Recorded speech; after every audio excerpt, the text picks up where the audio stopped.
trusted answers. From everyday wellness to urgent health issues, we've got you covered. Health Check only on Voice of the People television, where your health has a voice.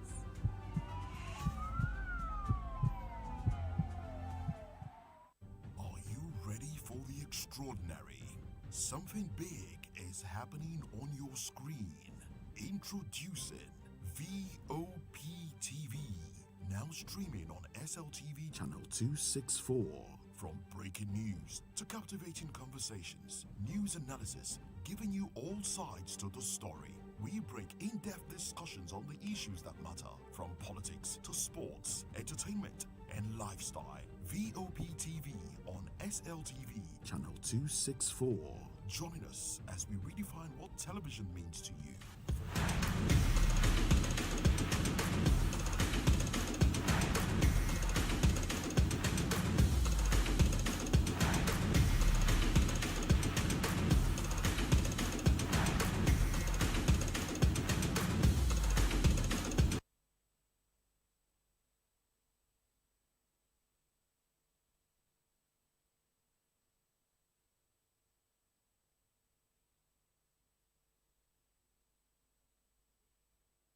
I feel like the great one I saw this morning was very, very nice to bring to you on the show today. Good morning. Thank you so much for being part of the Sports Republic show right here on Voice of the People Television, Lagos, Nigeria. We have a sport news to bring to you, but I think the sweetest one of them was the one we saw in the early hours of today, where the CAF president, Patrice Motsepe, happened to meet with our very own Nigerian number one, talk about Bola Ahmed Tinubu, and then they had a very cool conversation. But you might want to know, you want to ask question, what did they really say? How would this implementation come to play?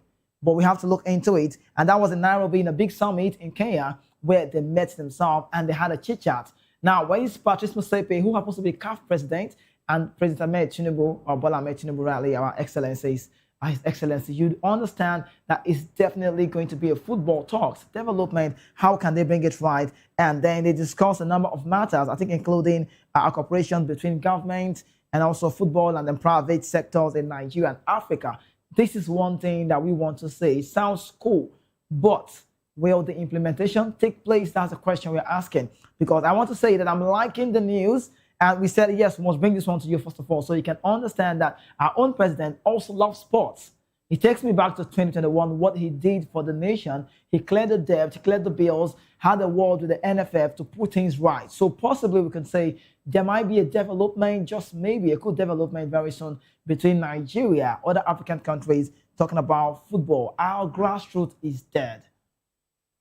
You cannot jeopardize it. There's no way to paint it the other way. Our grassroots is dead. We want to see this rejuvenated. We want to see them going back to the board and then making things look all right. We want to see that CAF president also, Patrice Motsepe, will be looking into this affairs. Not just about him because he's the CAF president, but because we want to see those connections, those sync, those synergy between Nigeria and other African countries. But on the show with me this morning, it's a big Wednesday time. I have Carrington Palmer who will be joining us virtually live in Edo State, from Edo State rather. He's in Benin, to be exact, when the time is right, and the time is now. Carrington, good morning. Great to have you. Welcome to the show.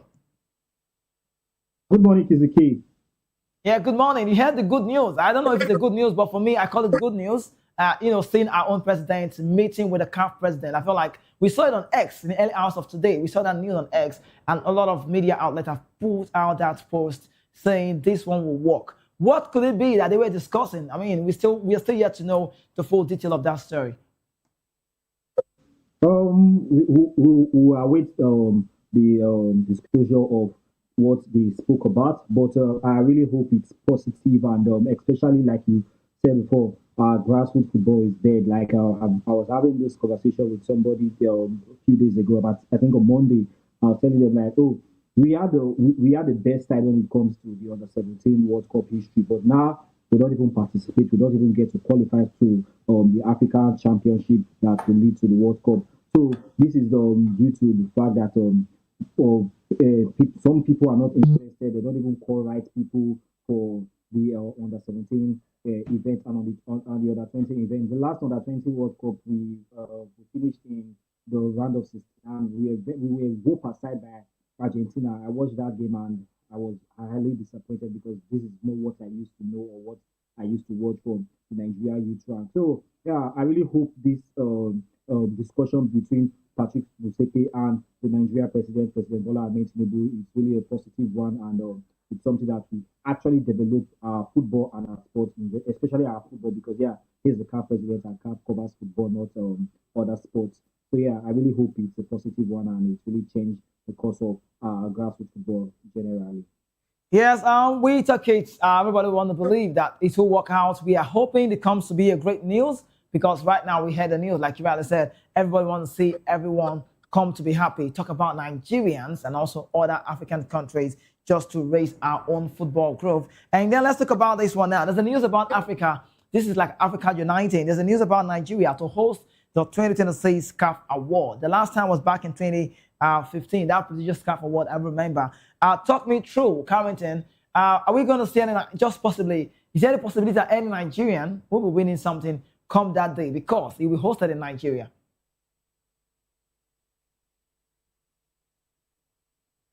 Well, I don't know if Carrington Palmer can hear me, but the last time we did say that one, we know Jonathan Mikel was just possibly at the verge of claiming something for himself, but never did. So we just have to wait to know if that one will go very well. So it's a great news. And let's talk about the last one that will happening from the MPFL Nigerian Premier Football League. Our final day, a judgmental day, a day to reckon with is coming very close. Let's get into this one now. Rivers United at the verge of winning this one. Finidi George, 1995, Champions League winner. He's done it before with Enyimba talking about winning the MPFL, and he's just possibly at the verge. He's saying not about the CAF Champions League qualification. At this point in time, it's all about this very one. We want to win this. Well, Carrington is back, but I'm going to leave you off, Carrington. I'm not going to talk about the hosting nations, Nigeria hosting. I'm not talking about that with you. I'm talking about the recent, the one that's about to just come to play, and it's just one game adrift, one game to go. And 1 point separates the first and the second.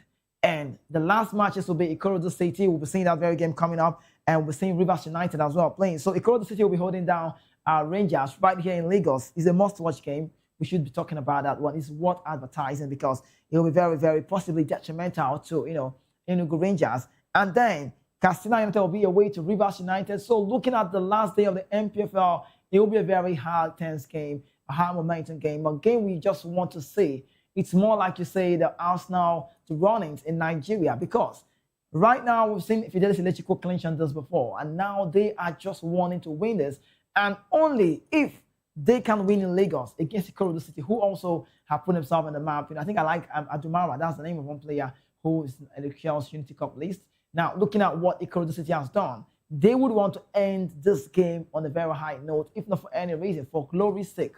They would want to stop Enugu Rangers in this very counter, in this very phase. They would not want to see that one happen in Lagos, while it would be possibly an advantage for Rivers United Finidi George. Now, this is a Premier League that is very, very tense.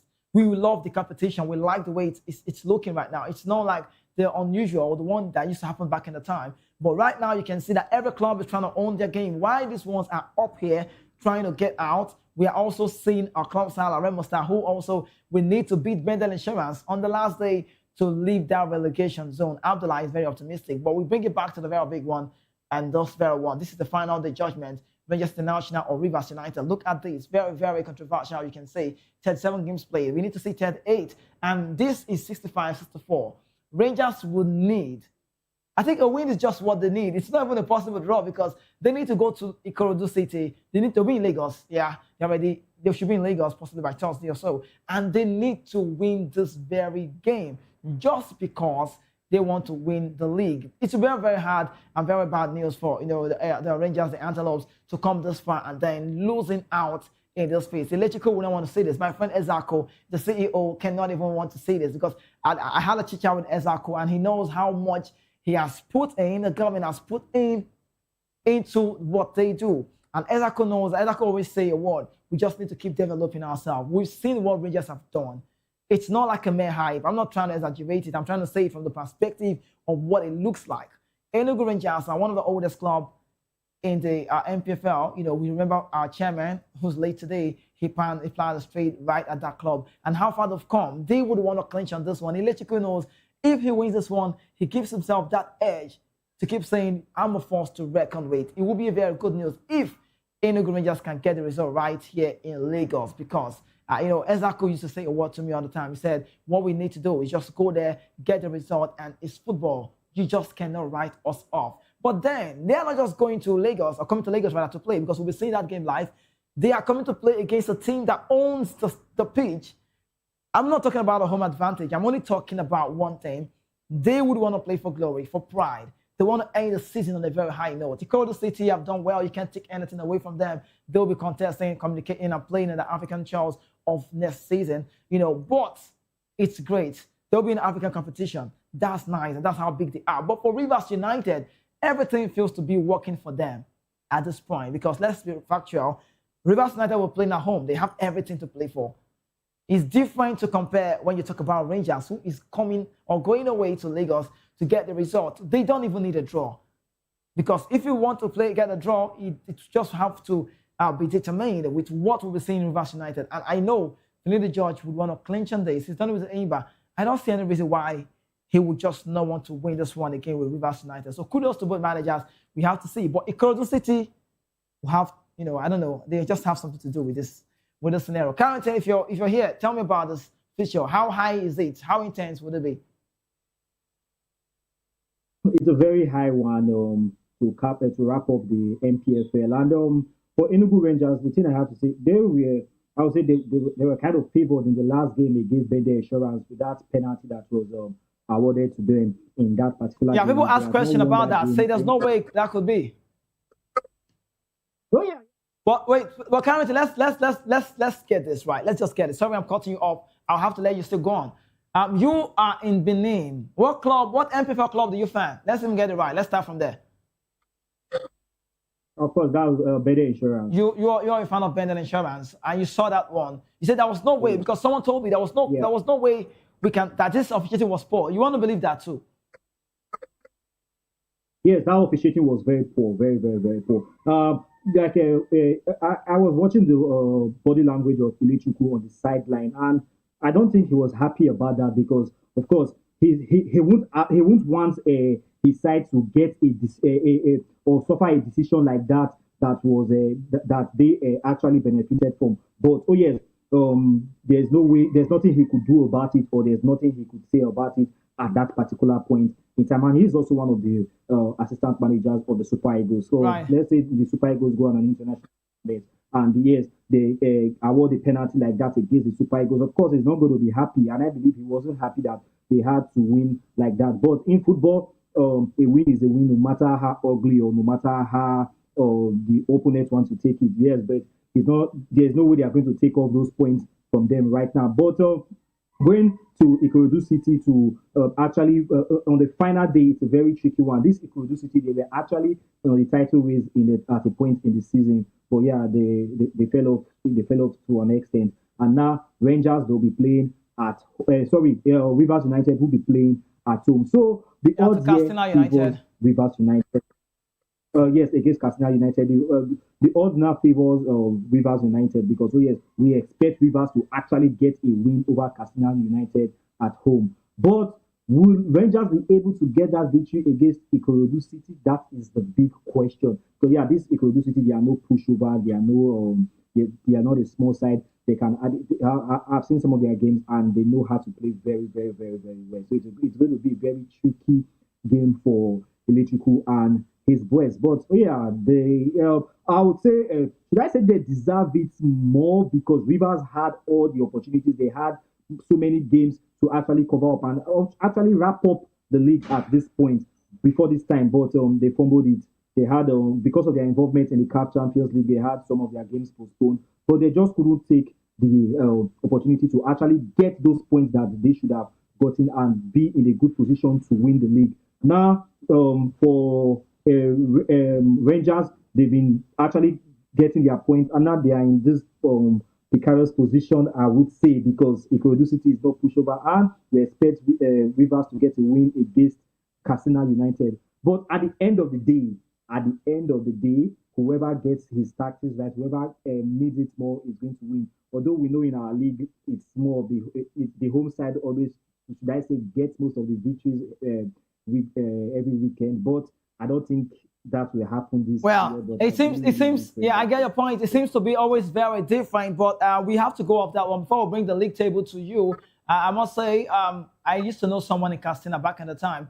Ahmed is no longer there, but right now I have friends connected. Finidi George is my friend. He knows I wish him all of the best. But what do I do? Coach Bright, Ikorodu City, go there, do what you need to do. You're also my friend, so I'm not taking side and talk about in Enugu Rangers. The CEO, SH Ezako Amobi, he's also my friend. So anyone that gets it right, any team, we just want to see great football, let the better side emerge as champions. But Carrington Palmer, what club would you want to see win the league, MPFL wise? This one is very hard. Like it's it's hard somehow. Yeah.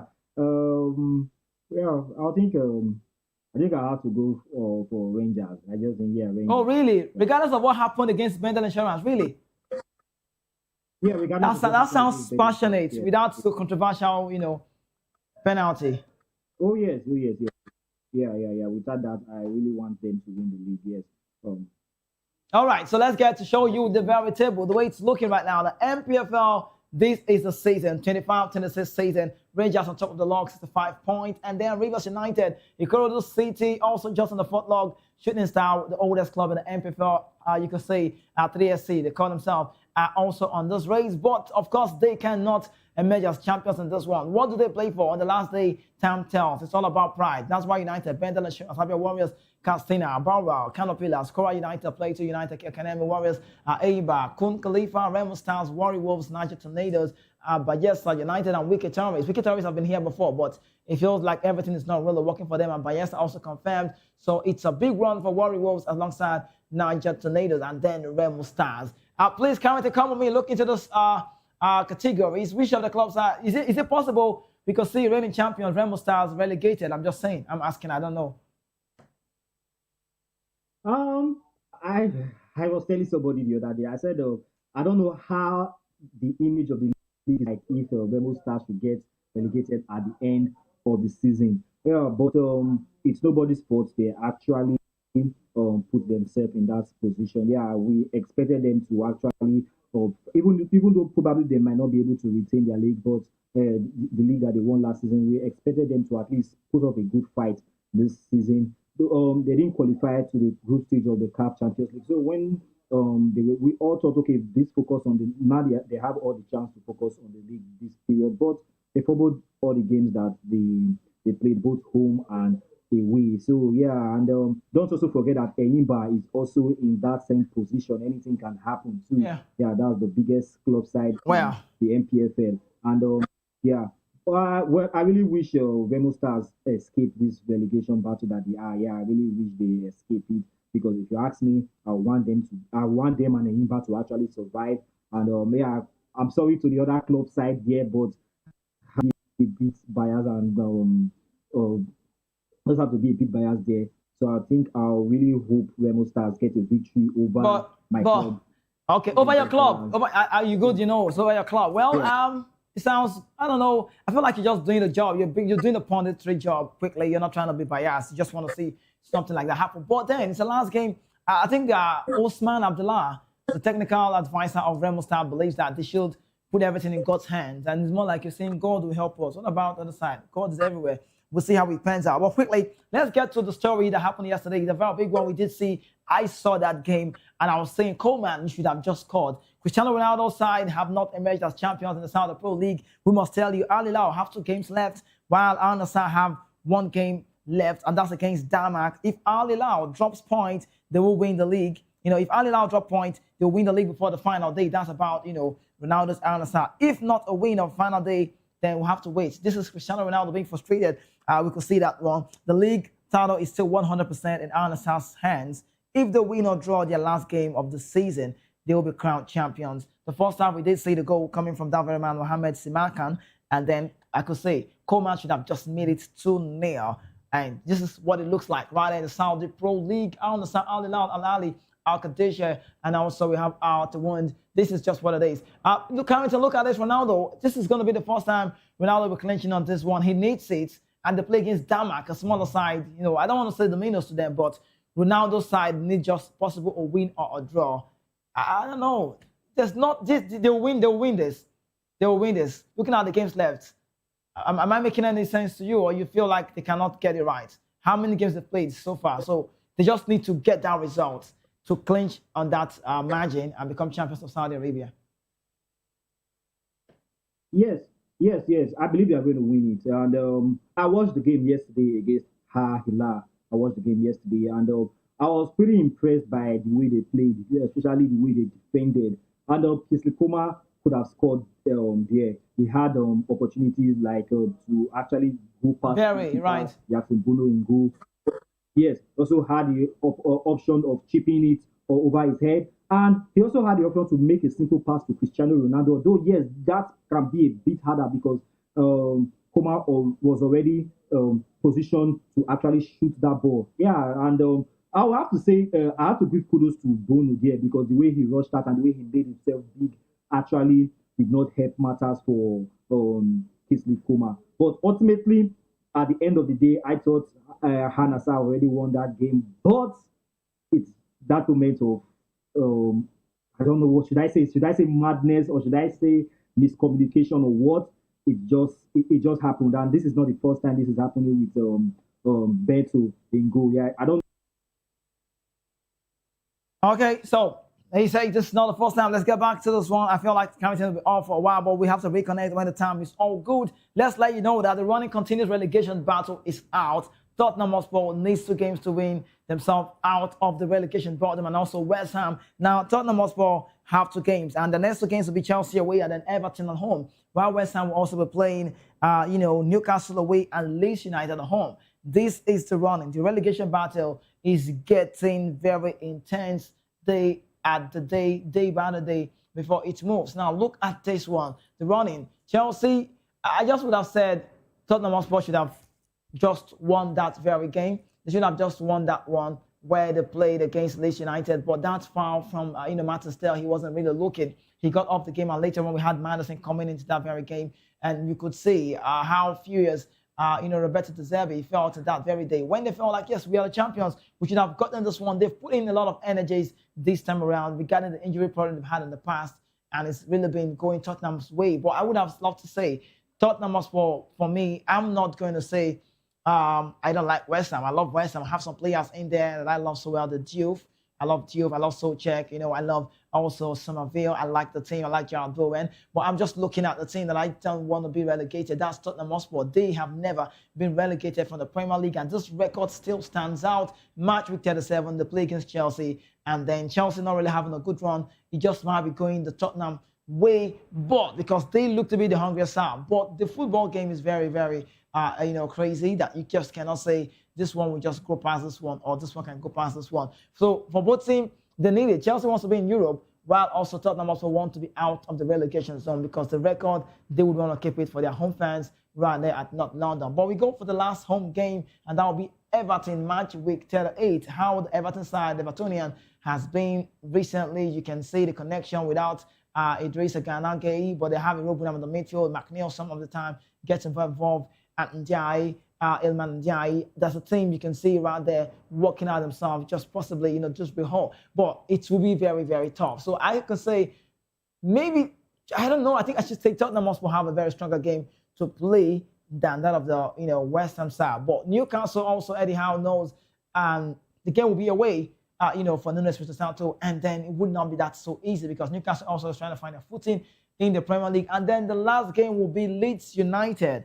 Just maybe we have to see how it goes. For Leeds United, they also have a very strong squad. Aronson, I'm liking his game. Cameron Lewis has been great to watch. Ginoto as well, coming from the right side. They've really dominated. They got Longstaff, not always a starter. And Padu, they have a very decent squad. So maybe we just have to say, just maybe, I don't know, we might have to see one of the sides be relegated. But I have my opinion. For the first time I'm trying to say this, I would love to see Tottenham Hotspur stay in the Premier League because that record is great. So, Cole Palmer, let me have you. I call you Cole Palmer. It's Carrington Palmer, but you have Palmer to your name. We still talk about the reason why you get Palmer because it's a Cole to your name, just maybe. Tell me, Tottenham Hotspur being relegated or West Ham, choose one. I said my opinion. I don't want to see Tottenham Hotspur relegated because they've never been relegated in the football history of Premier League. I don't want Tottenham Hotspur to be relegated, actually. Tottenham staying in the Premier League is more beneficial to the league than West Ham Why do surviving. you So say yeah, that? More of beneficial. course, I'm lost. What do you mean? stadium wise, Tottenham also they can actually qualify for Europe next season if they actually Or if if they they don't have stay? any injury crisis. Okay, West fair enough. Yeah, West Ham on the other hand, they've been escaping this relegation battle for the past 3 4 seasons right now. So yeah, they've not actually been a threat to the bigger side or to the bigger boys. So while for Tottenham Hotspur, they have what it takes to actually compete.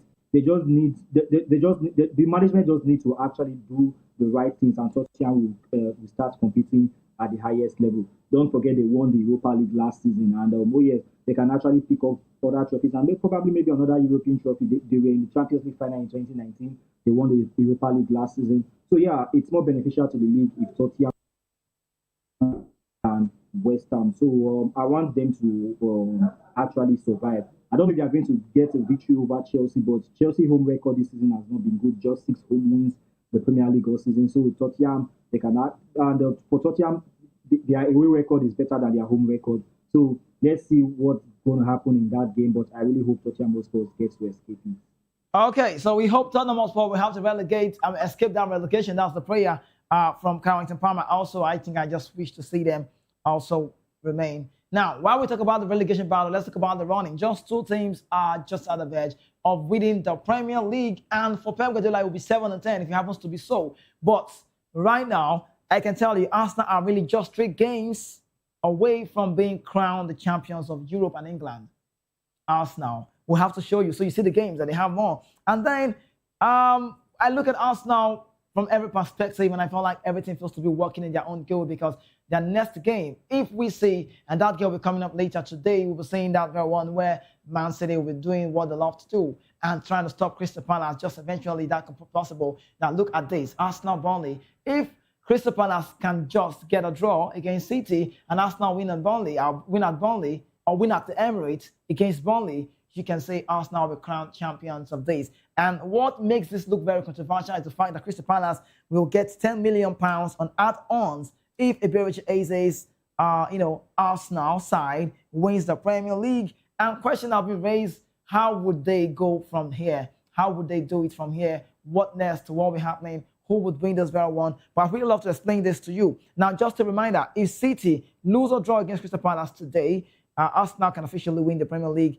in the next game against Burnley. And that's the facts. Now, Carrington, you would agree with me if I want to say, looking at the Premier League and the runnings the way it is, because at some point we're talking about that controversial handball, but not now. It was a foul or not a foul. We'll talk about that later. But I'm only looking at one thing from this. Let's do it. It's not like a permutation, but I feel like to be an Arsenal thing. Now, if Arsenal play against Burnley and get it right, I'm just saying, they'll be left right to play against Crystal Palace. Now, Crystal Palace are in the Conference League final. They were playing in Europe. Oliver Glasner has been great to watch, great to, he's fine-tuned his team. I don't know how he does it, but they've always found a way, just anyway, get the result right. Now, I look at Arsenal. Crystal Palace happens to be the last game. Now, don't forget, £10 million is at stake. Crystal Palace cannot afford to lose that very money because no matter what, they will not be relegated. And just to say, I think it will be looking like a game that was planned, but it would not be because they will have to rest some of their boys, playing the guys who are not getting starts in the league phase, and just possible to count the numbers of games they've played in Europe in the Premier League for this season. While Arsenal will have to come out all good with their first 11 on that very day because they also need to make a mark for themselves. So Crystal Palace have £10 million to lose. So if you are one of the board members of Crystal Palace or possible the manager, Oliver Glasner, what will you be saying to your boys on that very day come the last one? Just for eventual Man City wins and Arsenal wins and we wait for the last game to play. What will you say to them?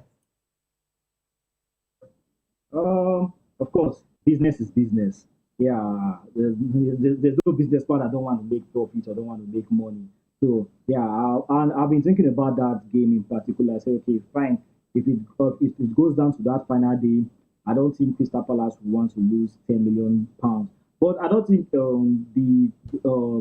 the add-ons is just based on this season. I think it's for as long as he stays. I don't know how. I really didn't. I don't know. I understand, but there's a clause. There's a clause on the Premier League. If Arsenal wins the Premier League, if they win the Premier League, there's a clause on that. So it's not just about Yes. this one is the real deal. If they can win the Premier League, and they might. I think if they win it now, they can win it again. But if they lose it now, they might not win it again. Oh yes, yes. That is the truth. If they win it now, they can win it again. If they don't win it now, we don't know when they are going to win it again. Yes. So and I think as a businessman, I think I have to tell my players, hey, don't make it seem obvious so that we don't get sanctioned. Just do your part, but ensure that this money comes back to us. This £10 million from AZD come back to us, because Crystal Palace is a small club, like compared to Arsenal. They don't generate as much revenue as Arsenal generate. The way they make their money is from this player sales, not even ticket sales, or they don't even have that player that can actually attract much money to them, except they sell players. So we've said that in the past. They sold Michael Olise, and now they sold Guehi, and now they still sold Eberichi Eze. So that £10 million is going to be a huge amount for them. With the if they are able to win the Conference League final, that is also going to bring in additional funds to them. So and the manager is leaving, so they need to support a new manager that is going to come in the summer. So they need very, very, very well this period. They need this money. So I'm going to, as a businessman, I'll tell the players to just ensure that this money comes back to the club. Okay, so let's get to this one. The business, that's what it is. The money comes back to them. Let's get to talk about that, handball. I look at it from every perspective, but I don't know why people say it wasn't. Gabriel Agbolahan has said something about that one, that controversial one. He came out to say, I think also a lot of ex-international, some saying, why did the referee give that one to Arsenal?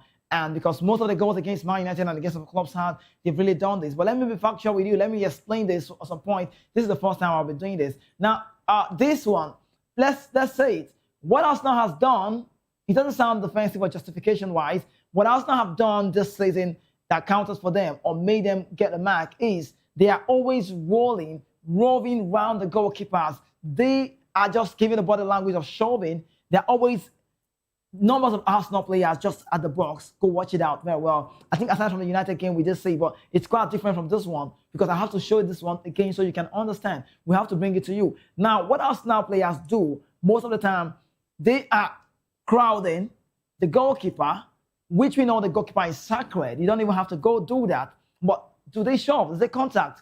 Is there anybody like Pablo or possibly someone else holding from the back, like Todibo, the Frenchman? I don't think we did see anything like that. Now, we'll have to look at this. Let's analyze it and let's say the way it is. David Raya possibly should have gotten on the ball.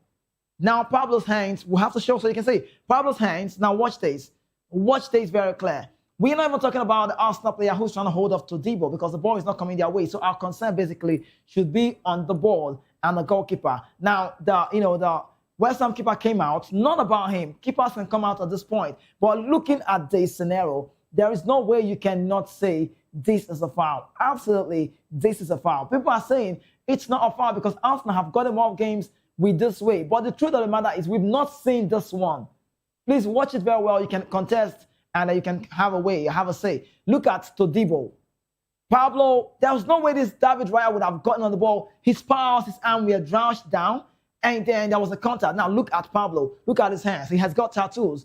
He's holding the jerseys of David Raya. There was no way the Spaniard can get on this ball. Now that being said, look at Todibo. Look at Todibo, number 25. His hands are also pulling the goalkeeper. There was no way he could have had a contact with this.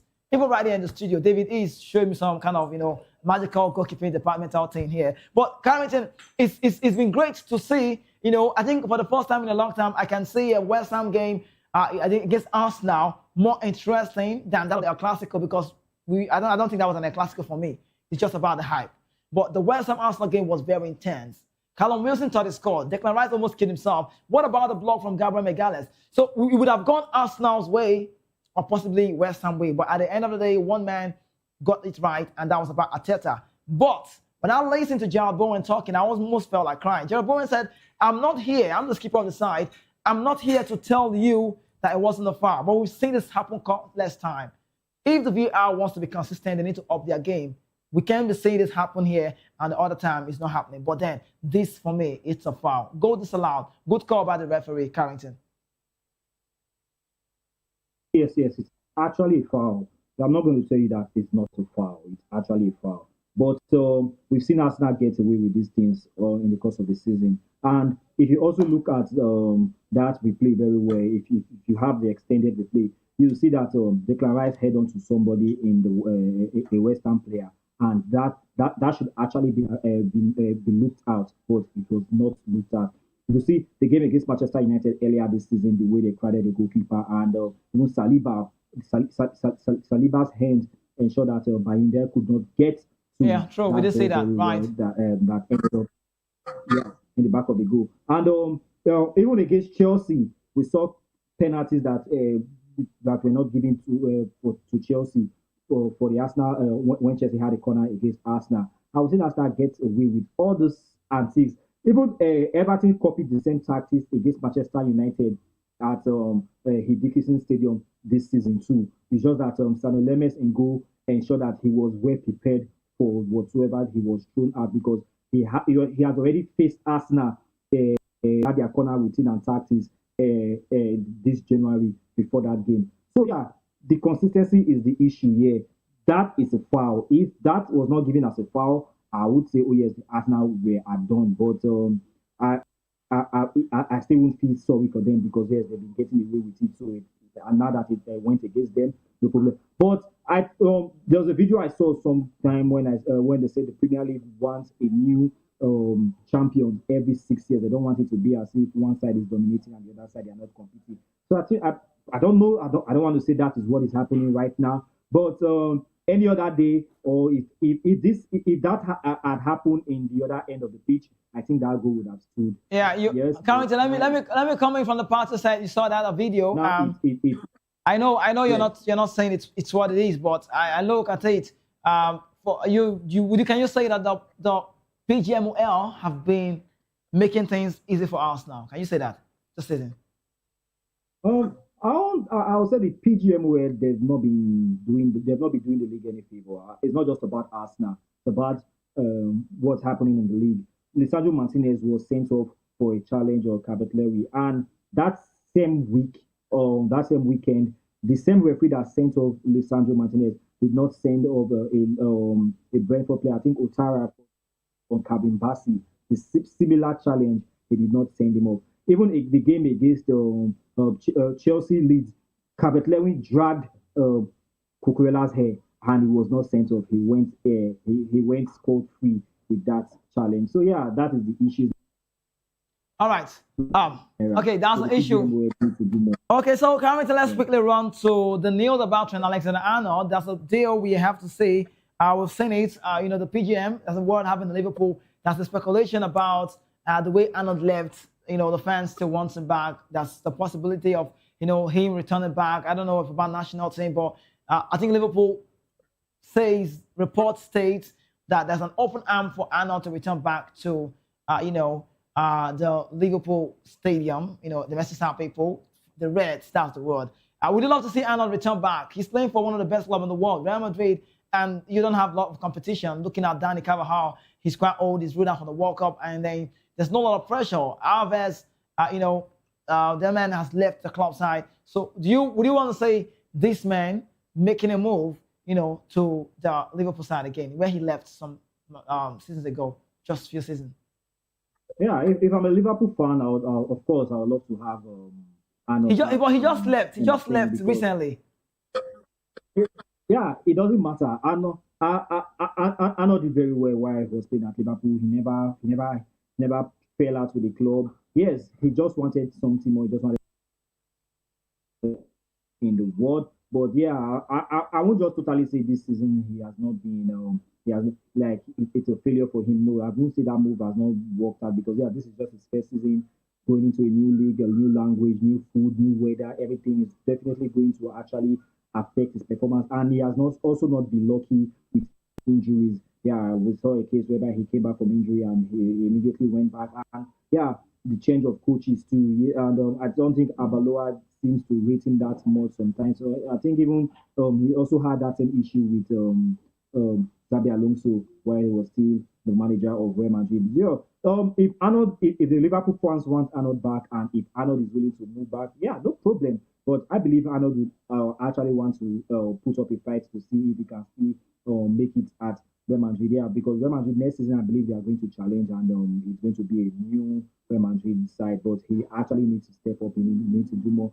And if the rumors are true that Jose Mourinho is coming back to Real Madrid, Yeah. yeah, he will definitely. I don't think he will definitely need a player like Arnold because we know Mourinho is. He likes players that are very energetic and also very, very, very good Defensive. wise, and that is where Arnold.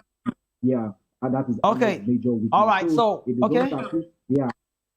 All right, so I'm sorry I have to cut you off there because a lot to talk about, but we need to run. Our time is just that long. We can't have our time on the show today. Well, quickly, we'll let you know that Chelsea are considering a move for Xabi Alonso, and that one is just on the pen and sound. Oliver Glasner and Tony Roller, Xabi Alonso. These are the managers keen on Chelsea. I must tell you, since March week 29, Chelsea have picked up just 1 point in the Premier League, and then we're heading to match week 37, and we go on to the La Liga. Most titles won. Let's just quickly have you show you this one. The most titles won in the La Liga is still about Real Madrid, Barcelona, Athletic Club, Valencia, Real Sociedad, Deportivo La Corona, and just what have you. Keep on going like way. And we tell you, moving away from that, let's talk about a huge statement from Lamine Yamal. This is just where we might be calling to close on the show.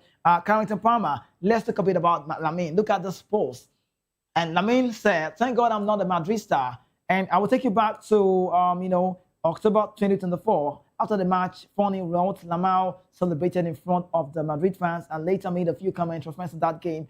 He said they cannot handle us this year. We have shown it. He said it again after Madrid beat, Barcelona beat Madrid 3-2 in the Copa del Rey final in April 2025. He also said this. He's been saying a lot of things. And then he said, while I'm winning, they can't say anything. Why they can't beat me, they can. When he was asked a question about a King League interview back in October 2025, he said, of course, yes, they complain. He also laughed and said he prefers scoring against the Porcinos. So I think the recent one he will not be forgotten for is this one, where he said, Madrid people are people who steal, they complain, and they can't handle us. What is it about Lamine with, Lamine from Barcelona with Real Madrid? Real Madrid, Madrid, capital of Spain, that's the word. Now, what is it about Madrid and Barcelona? Rivalry, I can understand. But for Lamine making huge statements, Lionel Messi was not like this. What about Lamine? I don't know. Lionel Messi, they are two different humans, two different players, and two different generations. Yeah, but my issue here is that people do actually try to make excuses for him. Yeah, he's still a kid. Yeah, he's 18. He's 18. He's a kid, actually. The other way around. Yeah, and if it's the other way around, probably Vinicius Junior doing something like this, they'll say, "Oh yeah, Vinicius Junior is disrespectful, he's a crybaby and stuff like that." But come on, yeah, you I don't know why they make excuses for one person and criticize the other person. It's actually not. It doesn't make sense to me at all in any way. Well, what I like about Lamine is that sometimes when he talks, he actually backs it up with his performance on the pitch. So yeah, but for how long is he going to be at the top? How long is he going to continue talking and probably maybe show up? He's not going to work that day. He's not going to work all the time. I watched the Real Madrid Trophy celebration, the Champions League and the La Liga last season, and there was no point in time where Real Madrid actually disrespected or threw jibes to Barcelona. But when it's the other way around, they do that. And it brings it back to that interview from Jose Mourinho when he said that Barcelona, their aim in life is just an obsession. They want to be better than Real Madrid. They hate Real Madrid more than they love Barcelona. So this is what is just happening. That is the explanation to what is happening. Yeah, it explains a lot. Thank you so much, Carrington Palmer. We need to have to stop you here. Thank you so much. It's been nice having you on the show. You've really made the show a good time with you. Thank you so much. We can do this again. You can count how many times I said thank you to you. It's 3 times. You owe me 1. All right, so this is where we'll call it a close. We have the midday news coming up next for 12, and David Edwin will be here. But do well to join the guys by evening. Jeremy Pellowa will be here to take you through that very face, talking about everything strictly football, and that's about the locker room. Just for Mourinho, they said he's the only manager that can stop that back end, the back room of Mbappe, Vinicius Junior, Federico Valverde, Chomeni, all of those guys. He's managed Big South, Kivo, Quality, Schneider, Cambiaso, Montari. Name them. Big players who come alive from real time. Milito, Samuel Eto'o Fields, what he did in Chelsea, Porto. You can't take that away from the man. He says I'm the special one, and we should give him that respect. It's all about Mourinho. Possible he might bring smile again to Florentino Perez and get that dominance of Barcelona. This is me signing out, and I say thank you so much for being on the show with me today. I personally will be on the show again when it's the time for me to be here. I feel so good, my job might be here tomorrow to take you through, and that's what it is. Have yourself a wonderful day, a great day with number wrong to stay safe.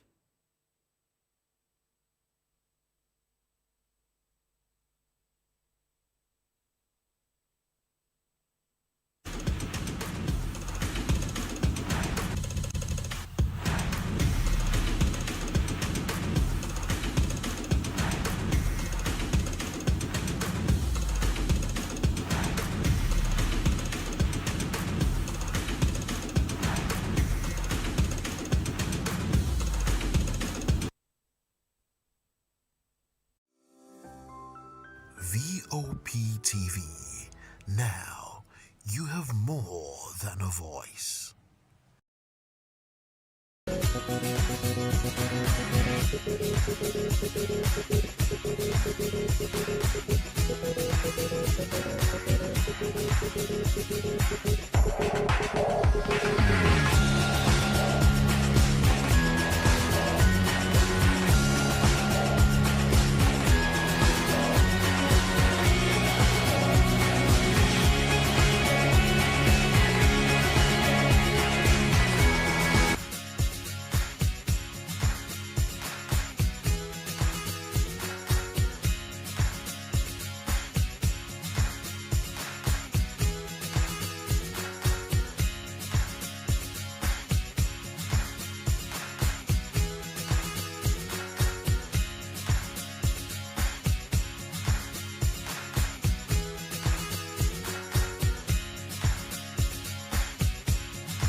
This is Health Check, your weekly guide to better living, smarter choices, and trusted answers. From everyday wellness to urgent health issues, we've got you covered. Health Check, only on Voice of the People television, where your health has a voice.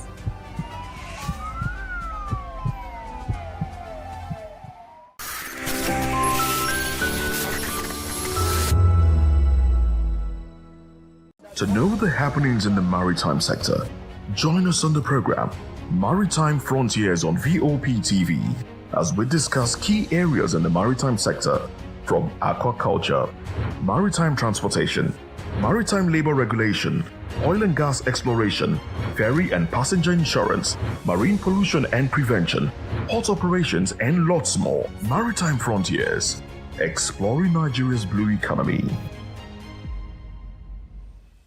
In a world where truth is the ultimate power and opinions scream the loudest, it's time to wade through the noise. Hunger no get tribe! Hunger no get religion! And scan the human interest and trending topics that matter. Stay tuned to The Issues, your plug to the stories making the buzz, from politics to science and technology, social justice, and more. Let's tackle the tough questions and expose the truth. The Issues on Voice of the People television, Mondays to Fridays, 8 to 9 p.m. The Issues. Don't just react, understand. In a world where power shakes with every headline, In a nation full of questions, in a world filled with noise, the truth needs the voice. the policies that shapes our world, and the economy that determines our future. Every hour, every day, the grapevine keeps buzzing. And together, we are committed to telling the stories that shape our world, because your voice is our focus. Don't forget, our voice matters the most. Let us come together and share our concerns.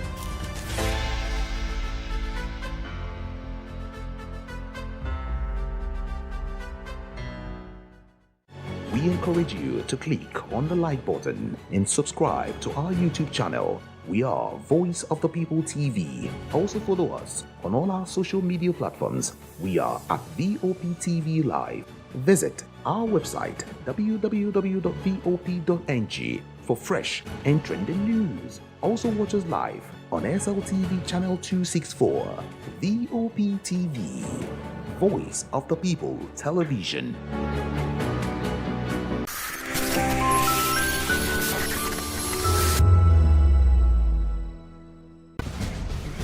Join us as we drive into the world of politics through insightful interviews with prominent political figures, both serving and former governors, ministers, senators, legislators, party chieftains, activists, and analysts. Get first-hand information into the decision-making processes that affect our daily lives. Highly engaging one-hour program that brings political discourse into focus. I am Chukwuma Okoro. Political Lens, Monday through Friday, 6 to 7 p.m. Join us. Welcome to the locker room, the home of football talk that matters. I am Jerry Apelon. Join us every weekday, Monday to Friday at 5 p.m. Nigerian time, as we share the hot takes and hot debates in the exciting world of football. And joining me are the usual suspects, Ikechukwu and Mayowa, as we break down all the hot takes and everything that's happening in the football. Don't just watch football, live it with us. Catch us on the locker room and Voice of the People television at 5 p.m. Nigerian time. And like I always say, if not 20 minutes off, please discuss. Behind every broken desk lies a broken promise. Education shapes the nations. But who is asking the right questions? Introducing Edu Dialogue, the show that goes beyond the surface, exposes the cracks, the corruption, and the silence in Nigeria's education system. Edu Dialogue, Saturdays, 3 p.m., only on VOP TV. We break the biggest stories, from missing funds to policy failures, we ask the tough questions and demand real answers. Edu Dialogue, this Saturday, 3 p.m. on Voice of the People Television. In a world where power shifts with every headlines, news breaks and events happens, we bring you unbiased and explicit information on politics, economy, and state of the nation. We break down the chaos. Facts, not fluff. Truth, not spin. We discuss not just politics, but a glimpse into the future. Voice of the People Television. Now you have more than a voice. This is African News on Voice of the People Television, where we don't just bring you the news, we bring you Africa's heartbeats, the policies that shapes our world, and the economy that determines our future. African News on Voice of the People Television. Stay with us.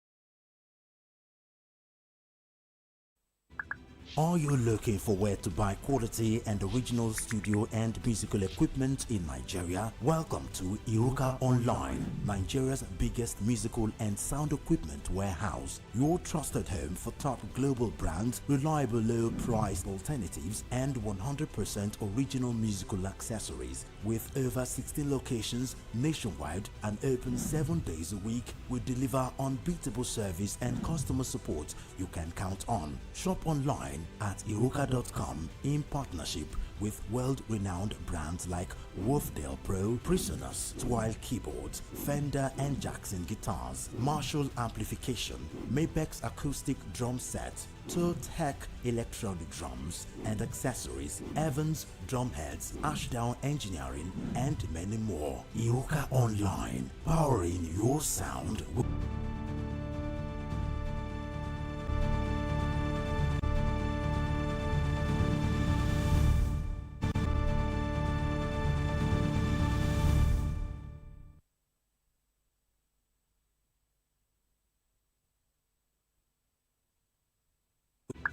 Are you looking for where to buy quality and original studio and musical equipment in Nigeria? Welcome to Iruka Online, Nigeria's biggest musical and sound equipment. Good evening, Africa. My name is Bamakore, actor, model, producer, and I'm giving a big shout out to VOP TV, man. Keep watching. Don't change the dial. Thank you and God bless you. My name is AY, and of course, I represent the voice of the people, and that's why I'm on VOP. AY say so. Hi everyone, it's your girl Miriam Tima from the Real Housewives of Lagos and the Real Housewives Ultimate Girls Trip Africa. Shout out to VOP, the voice of the people. You already know. Stay tuned, keep watching. And don't forget, VOP is the best. Alright, hello, it's a boy that's shaking the man fine back with Melanie Poppy Black Skin Boy. This is VOP TV. If you're not watching VOP, I don't know why you're watching. Maybe you're watching your weight. Hello, beautiful people. This is Wale Ojo, and you're watching VOP, Voice of the People. Hi, guys. You already know who it is. This is New Energy. Flyers boy ever live. Keep watching VOP TV. Thank you.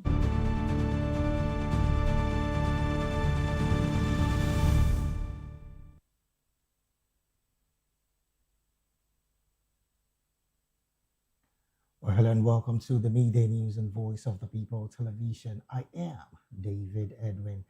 First, the headlines. Nigeria-France economic ties move from discussion to implementation. Oyedele says Nigeria must cut reliance on borrowing, push tax reforms. Federal government says exemption of colleges of education, others from UTME, will add 1.5 million admissions.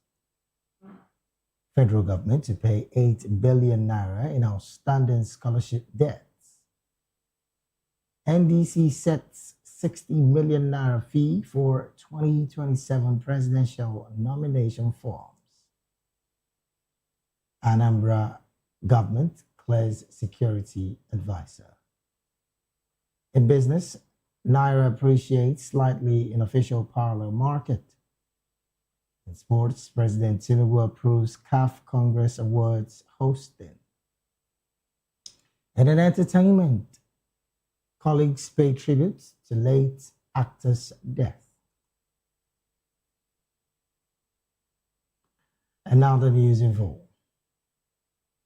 President Bola Tinubu says Nigeria's economic relationship with France has moved from discussion to implementation. The president cited outcomes of the 10th France-Nigeria Business Council meeting held in Nairobi, Kenya. The meeting took place during the Africa Forward Summit and brought together senior government officials and private sector leaders from both countries. Trade between Nigeria and France rose to $4.7 billion in 2025, according to a statement from the presidency. Nigeria now remains the top destination for French investment in sub-Saharan Africa, according to the statement. President Tinubu also said both countries must now focus on translating commitments into jobs, industrial growth, infrastructural development, and wider economic benefits. Meanwhile, Minister of Finance and Coordinating Minister of the Economy, Taiwo Oyedele, said Nigeria could no longer rely mainly on borrowing to fund development and must build a sustainable fiscal system to support key sectors of the economy. Speaking at the 28th Annual Tax Conference of the Chartered Institute of Taxation of Nigeria in Abuja on Tuesday, Oyedele said sustainability meant generating revenue while promoting growth, reducing inequality, protecting vulnerable groups, and encouraging productivity. He said ongoing tax reforms aimed to make the economy more investment-friendly and improve fiscal sustainability. Oyedele added that the reforms were needed to address structural weaknesses in Nigeria's tax system, including multiple taxation, fragmented administration, weak compliance, and overdependence on a narrow revenue base.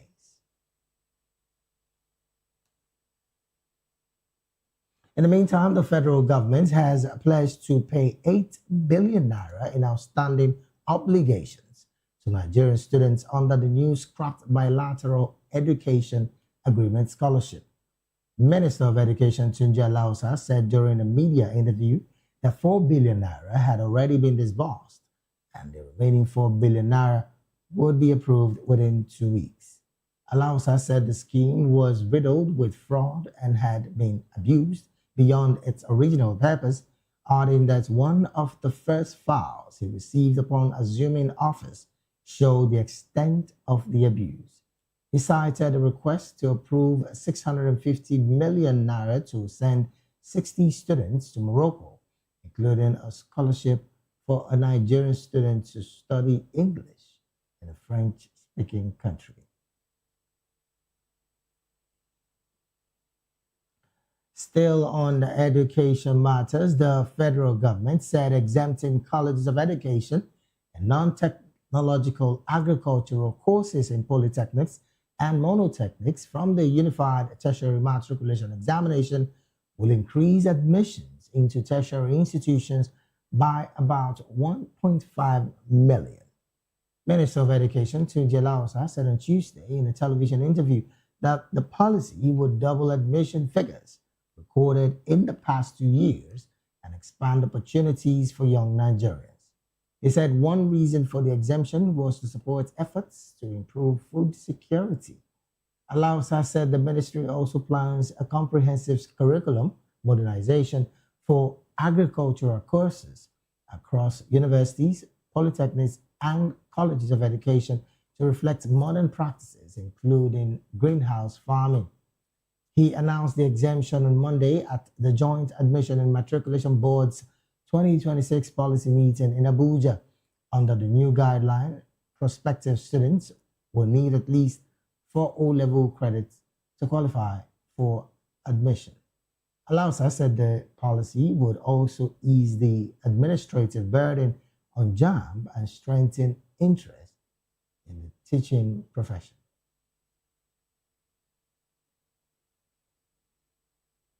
Moving on, the Nigerian Democratic Congress released the schedule for its primary elections on Tuesday, setting the fee for presidential nomination and expression of interest forms at 60 million naira ahead of the 2027 general elections. NDC chairman, national chairman Moses Cleopas said in a statement that the sale of farms will run from May the 13th to May the 18th as part of the party's internal electoral process. Cleopas said aspirants were advised to attend the planned screening exercise with their relevant credentials and supporting documents.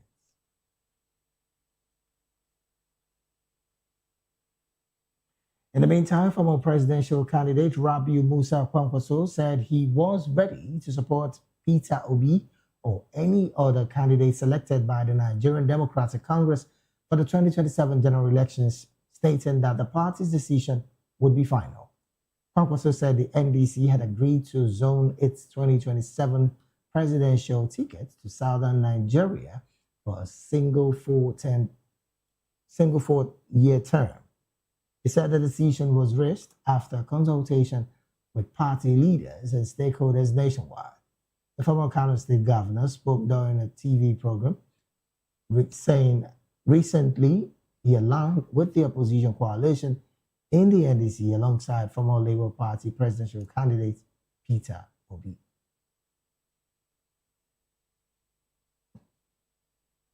Still talking politics, the British government has no preferred candidate in Nigeria's 2027 general election. British Deputy High Commissioner to Nigeria, Gil Lever, has said, speaking during a courtesy visit to Kwara State, Governor and Chairman of the Nigerian Governors Forum, Abdulrahman Abdulrazak, in Ilorin, Lever said the British government would not interfere in the conduct of the elections. She added that the UK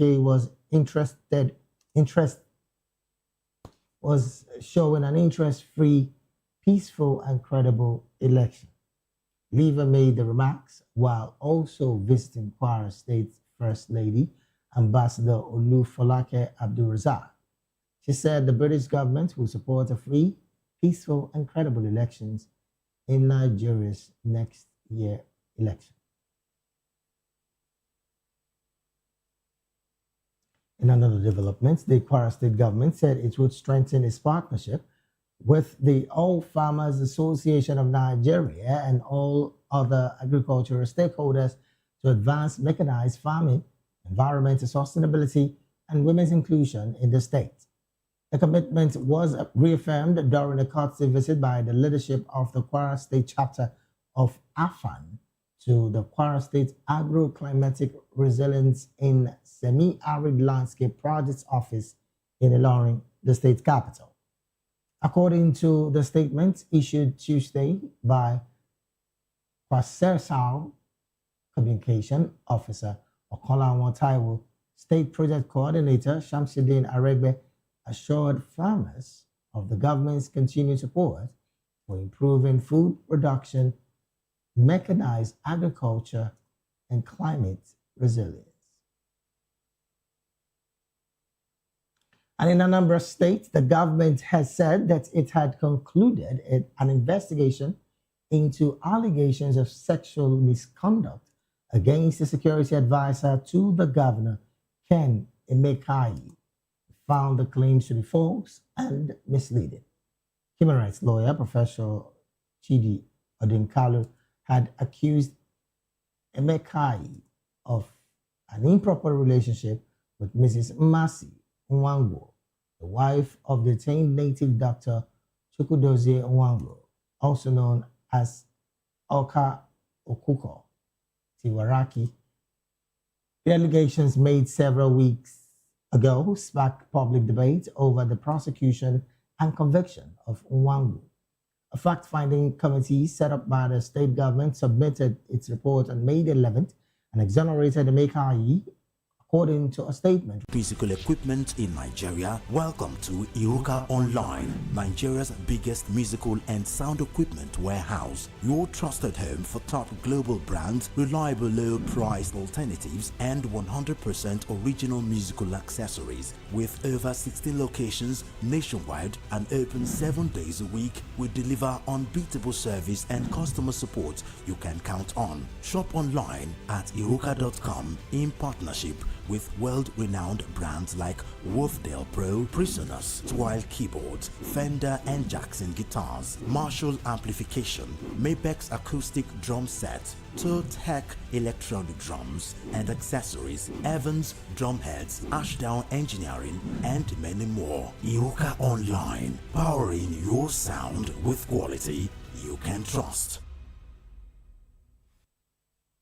Good evening, Africa. My name is Mama Kore, actor, model, producer, and I'm giving a big shout out to VOP TV, man. Keep watching. Don't change the dial. Thank you and God bless you. My name is AY, and of course, I represent the voice of the people, and that's why I'm on VOP. AY say so. Hi everyone, it's your girl Miriam Tima from the Real Housewives of Lagos and the Real Housewives Ultimate Girls Trip Africa. Shout out to VOP, the voice of the people. You already know. Stay tuned, keep watching. And don't forget, VOP is the best. All right, hello, all right, it's about that shagging man fine back with Melanie Poppy Blast Skin Boy. This is VOP TV. If you're not watching VOP, I don't know why you're watching. Maybe you're watching your weights. Hello, beautiful people. This is Walojo, and you're watching VOP, Voice of the People. Hi, guys, you already know who it is. This is New Energy. Flyers, whatever, live it. Keep watching VOP TV. Thank you. Hi, people. Ginny Albano here. Guys, please keep watching Voice of the People. Welcome to the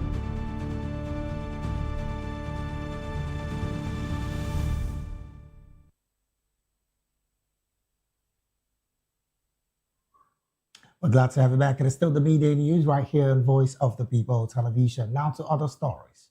The Lagos State government says it is intensifying efforts to improving the welfare of doctors and other healthcare workers to curb brain drain in the health sector.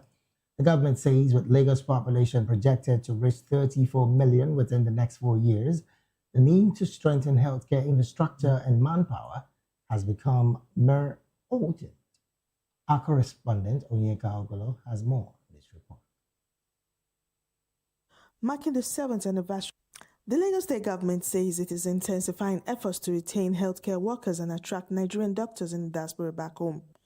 Commissioner for Health, Professor Akin Bawemi, disclosed this during the 2026 ministerial press briefing in Alausa, Ikeja, marking the 7th anniversary of Governor Babajide's own administration. According to the commissioner, the growing population of Lagos makes it necessary to build a stronger and more resilient healthcare system capable of handling future emergencies, including pandemics and flooding. We want to look at our health sector reform laws and review them because some of them are a little bit outdated at the moment. Health and technology are changing so quickly that we need to be able to modernize our laws. We want to be able to build modern health facilities for Lagosians. We want to definitely increase our production of health workers, start a healthcare financing reform, and look for the outputs, which means at least a 50% adoption of health insurance, achieving a target of 1 PHC, which is the bedrock of healthcare delivery per ward, and a clear referral pathway between the unorthodox community through the primary healthcare facilities, both public and private, up to secondary and tertiary. In so doing, we hope that we'll be able to achieve a reduction in these health indices. Professor Adbami says Lagos currently needs about 40,000 doctors, but only 7,000, leaving a deficit of more than 30,000 doctors. He added that the state also requires about 40,000 nurses to meet healthcare demands. The commissioner disclosed the shortage of part of a global challenge, but noted that Lagos remains one of Africa's leading healthcare destinations. He said the state currently has 34 secondary and tertiary public health facilities, over 300 primary healthcare centers, and thousands of private hospitals and pharmacies.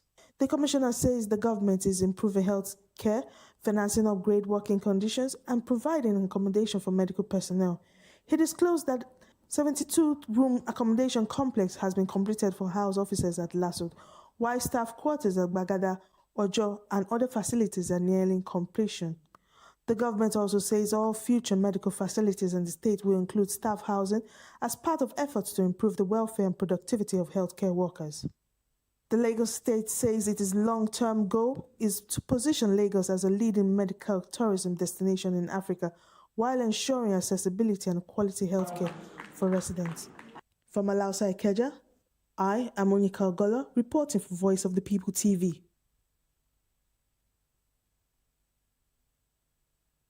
Well, thank you so very much, Onyeka, for that report. Away from that to education matters, the Lagos State government says its 2026 budget of 4.444 trillion naira will focus on infrastructural renewal, economic growth, housing, education, and digital transformation. Commissioner of Economic Planning and Budget, Okpe George, disclosed this during the 2026 ministerial press briefing in Alausa. Our correspondent, Onyeka Ogolo, has more in this report. It says the 2026 budget, tag Budget of Shared Prosperity, strategically designed to improve infrastructure, strengthen the economy, and enhance welfare of residents. Commissioner for Economic Planning and Budget, Okpe George, says over 1.4 trillion naira has been allocated to critical infrastructure projects, including transportation, healthcare, education, and public works. He says projects like the Okpebi Mende Link Bridge and the Etiosa Lekki Ekpe Express Phase 2B will improve connectivity and reduce traffic congestion across major commercial corridors. You can see what has gone into it, and indeed it is one of the sort of iconic projects. You know, in terms of how it affects the economy, you know, it's going to kind of obviously ease of doing business a lot better, property appreciation, you know, commercial expansion around that area. Those will be all positive effects. You know, we also have effects in things like construction and completion of various housing units. Projects like the 4 units Lagos Homes in Shangotedo in Phase 2. Also, you know, completion of strategic roads around the Lekki Ekpe Expressway area. The government also says prioritizing affordable housing delivery through projects including Lagos Homes, Sangotedo Phase 2, Ekpe Housing Scheme, Ibeshe Phase 2, and the Egon Mixed Housing Scheme. On economic diversification, the commissioner says 87 billion naira has been allocated to food security initiative, while 35 billion naira will support tourism projects including Badagry Point of No Return and the Lagos Heritage Center. He adds that 112 billion naira has also been committed to energy and power development. In education sector, the Lagos Education Access Fund is expected to impact over 200,000 children within 3 years through improved school enrollment and learning outcomes. So beyond data generation, the ministry also focused on improving institutional capacity and expanding public access to credible information. So we've had various sectoral surveys, and we have an Eco 360 open data portal, which we've strengthened. It has helped strengthen transparency, improve policy evaluation, and also helped us improve our enhanced evidence-based decision-making across governments. So these initiatives we find are helping us build a more open, data-driven, and accountable governance system. From Alausa, Ikeja, I am Monica Ogola, reporting for Voice of the People TV. Well, thank you so very much, Onyeka, for that report. Moving on to other stories, Nigeria's daily consumption of premium motor spirits rose by 10.78% in April 2026 to about 52.4 million liters, according to the Nigerian Midstream and Downstream Petroleum Regulation Authority. The authority said the figure increased from 47.3 million liters recorded in March. The rise occurred as crude oil prices reached $106 per barrel on Wednesday amid the ongoing crisis in the Middle East. The NMDPRA said the Straits of Hormuz, controlled by Iran, had been effectively shut, disrupting supplies and forcing crude oil and petrol tankers to reroute.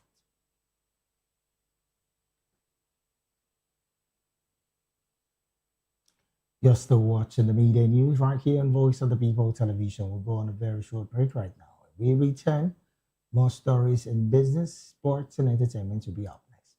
This is the way.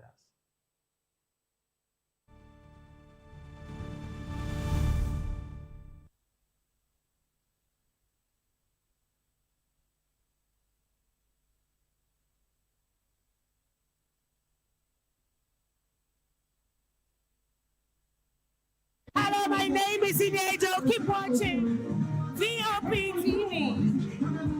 What up? My name is Osimhen. You are watching VOP TV. Keep it locked. Hello, I am Floyd Igbo. Keep watching VOP TV.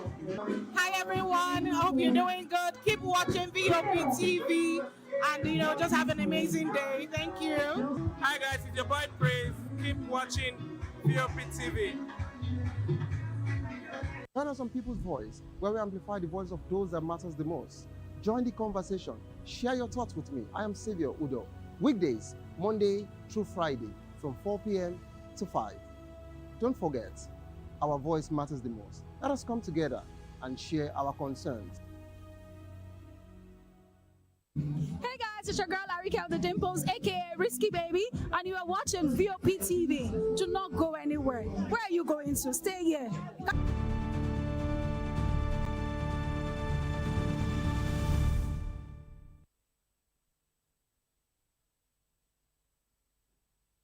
We're glad to have you back. It is still the media news right here on Voice of the People Television. Now to some business stories.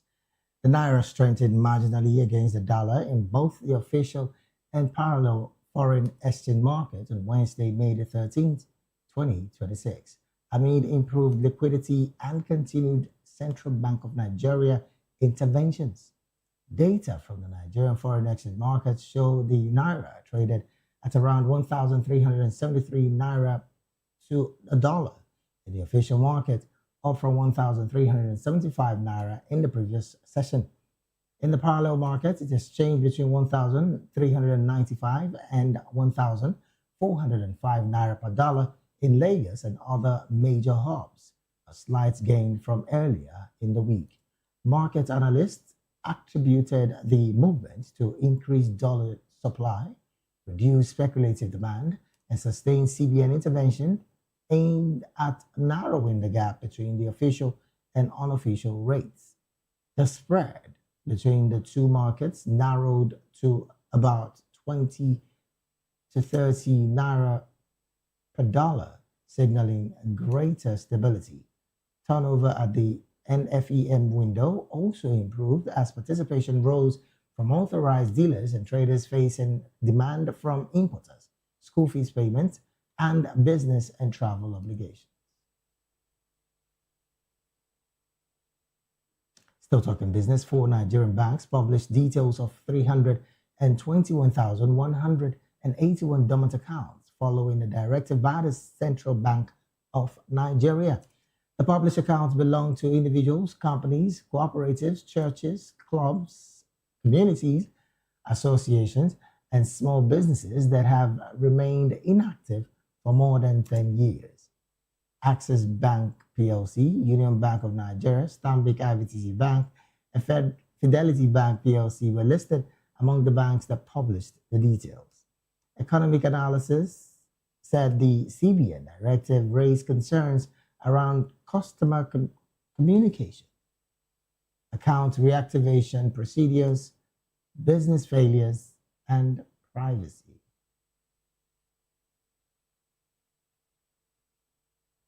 For business, we move straight to talking sports, where President Bola Tinubu has approved Nigeria's hosting of the 48th CAF Ordinary General Assembly and the 2026 CAF Awards ceremony.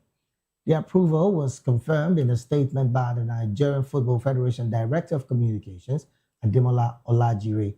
Olajire said Tinubu made the declaration during the Africa Forward Summit in Nairobi after meeting CAF President Patrice Motsepe and other senior football officials.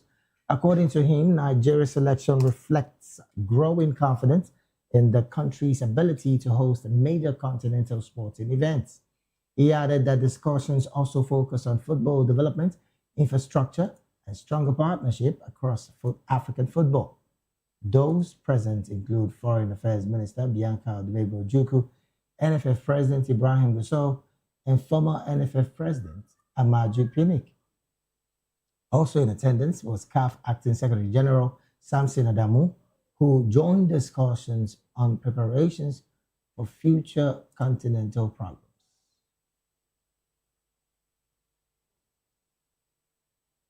Still talking sports, Ademola Lookman opened the scoring for Atletico Madrid from the penalty spot in the 15th minute after Javi Galán was penalized for handball helping the side to a 2-1 win over Osasuna on Tuesday. Alexander Solot extended the lead with 20 minutes remaining, heading in from close range past Artur Fernandez. Marcos Llorente was sent off for 2 fouls. The result consolidated Atletico Madrid's hold on 4th place in La Liga. Elsewhere, Real Betis beat Elche to secure a Champions League spot.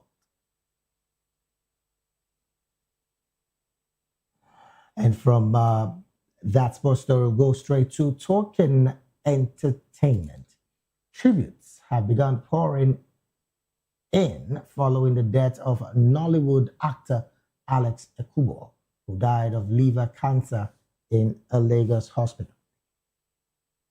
Filmmaker Lancelot Emaswen, who gave Ekubo his first movie role, said they met as neighbors in Surulere, where Ekubo would visit film locations on Saturday while still in school. Ekubo had been largely absent from public view and social media since December 2024. Born on April the 10th, 1986 in Port Harcourt, Rivers State, he hailed from Aruchuku in Abia State. Known for his height, charisma, and screen presence, Ekubo became one of Nollywood's recognizable faces over the past decade. In 2020, the United Nations named him one of the most influential people of African descent under 40 for his contribution to entertainment and social development.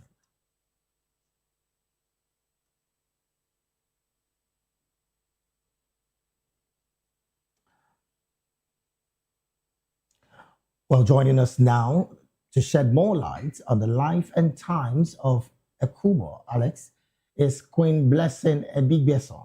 She is the president of Association of Movie Producers of Nigeria, AMP. Well, a very good afternoon to you, Ambassador Queen Blessing, and thank you for joining the media news this beautiful afternoon. Good afternoon. Thank you so much for having me. Thank you so very much for being here. Now, behind the fame and, of course, public image, who would you say Alex Ekubo was when the cameras are off? Well, it's a painful time for Nollywood person. He wasn't really someone that was so close to me, so I wouldn't say when the cameras were off. But when the cameras were on or either off, Alex was a pleasant person, someone who was always smiling and making sure he spread, that happiness in any room that he's in. So Alex, for us in Nollywood, was a friend. Even though he wasn't really close to you, you could feel that friendship, that colleagues share when you are together. So Alex was an amazing person. All right, then. Well, some of us who have one time or the other have some close contact with him can clearly attest to the fact that, yes, he is a very peaceful person. But looking at how difficult it is for someone constantly in the spotlight to maintain peace of mind, from your perspective, the person of Alex, how would you describe his persona to his colleagues in the industry when, of course, and outside the camera as well? Well, I think Alex Ekubo was one of those who very well. You only get to see what he wants to show you.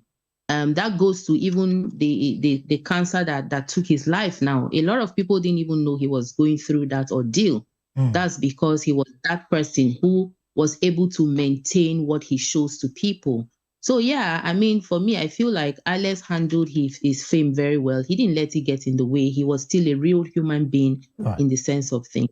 All right, then. Well, looking at the fact that movie makers a lot of times are criticized for their jobs or even their private life, I mean, you would definitely bear witness to this because, you're a movie maker, so you know exactly how much the public carefully and carefreely criticize members of the Actors Guild of Nigeria, maybe on performance basis or even their private life.